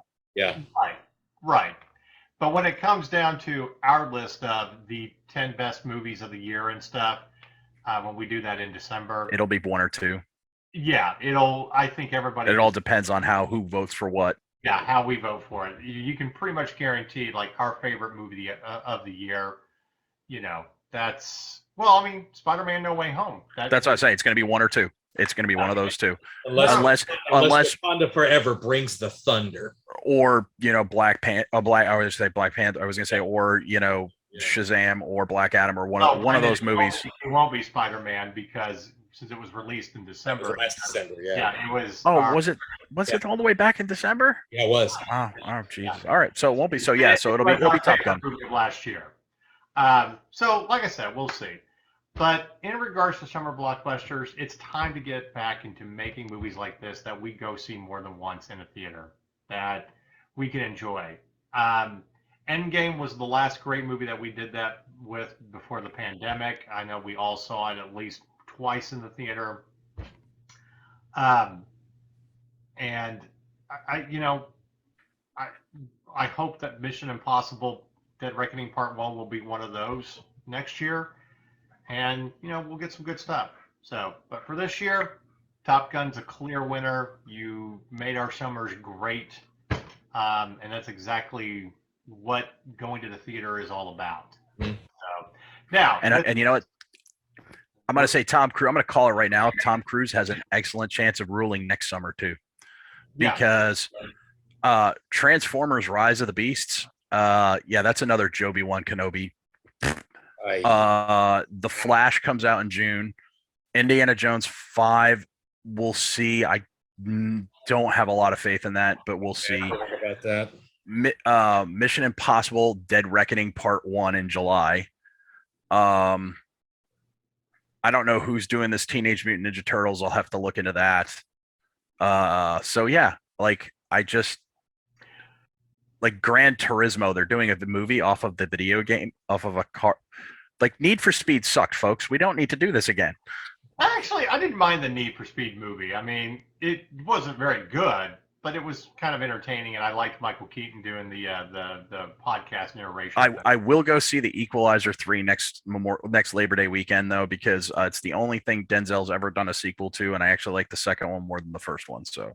Yeah, I mean, he's actually done really good with those movies. A lot better than the Queen Latifah series. I'm like, I love Queen Latifah, but there was no reason to do that. Yeah. You know what she was really great in? If anybody hasn't watched the movie Hustle with Adam Sandler on Netflix about the basketball scout and she plays his wife, go watch that. She was great.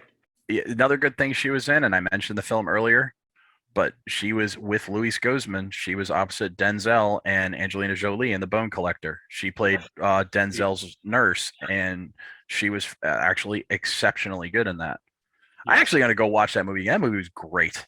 It is, and it's free on some kind of streaming service. Somewhere, yeah. It doesn't suck in Chicago either. Oh, she really was. Yeah. All right. But as I said, we hope that we get back to that level of kind of movies, regarding next summer. Now, I think Tom's going to rule next summer too. I really do. probably, but there is one thing I will say, and I'll end this about Top Gun. Do not make a third movie. You don't. Just don't. You know they're gonna. Yeah. Do You not know they're gonna. Too much money on the table. Dude, you're going to ruin the magic like you did with Iron Eagle by making ridiculous sequels that you Oh, wait. Well, let's not compare Iron Eagle. Like I love the 8-year-old kid in me loves Iron Eagle, but Iron Eagle's a terrible movie. Like, Hey, dude, it's a terrible movie. And that doesn't mean it's not enjoyable. It's just terrible.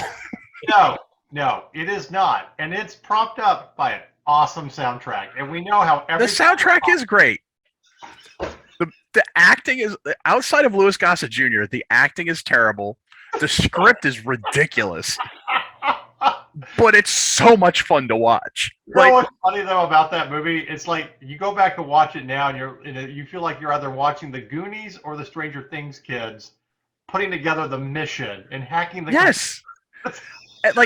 Seriously, if I was in the Air Force in the 80s, I'd have been pissed. I'd have been like, wait, really? The Navy gets Tom Cruise and we got high school kids? Hey, I am former Army, and let's face it, the Air Force is always kind of the bastard child. Yeah, I mean, the Army in the 80s, you were getting Chuck Norris, you were getting John Rambo, you know. Look, I mean, it's the only fact we even have the Air Force is because, the Air Force was, part of, during World War II, the 8th Air Force. Hey, it's the old joke. There's only two branches of the military, the Army and the Navy. The Air Force is a corporation and the Marines are a cult.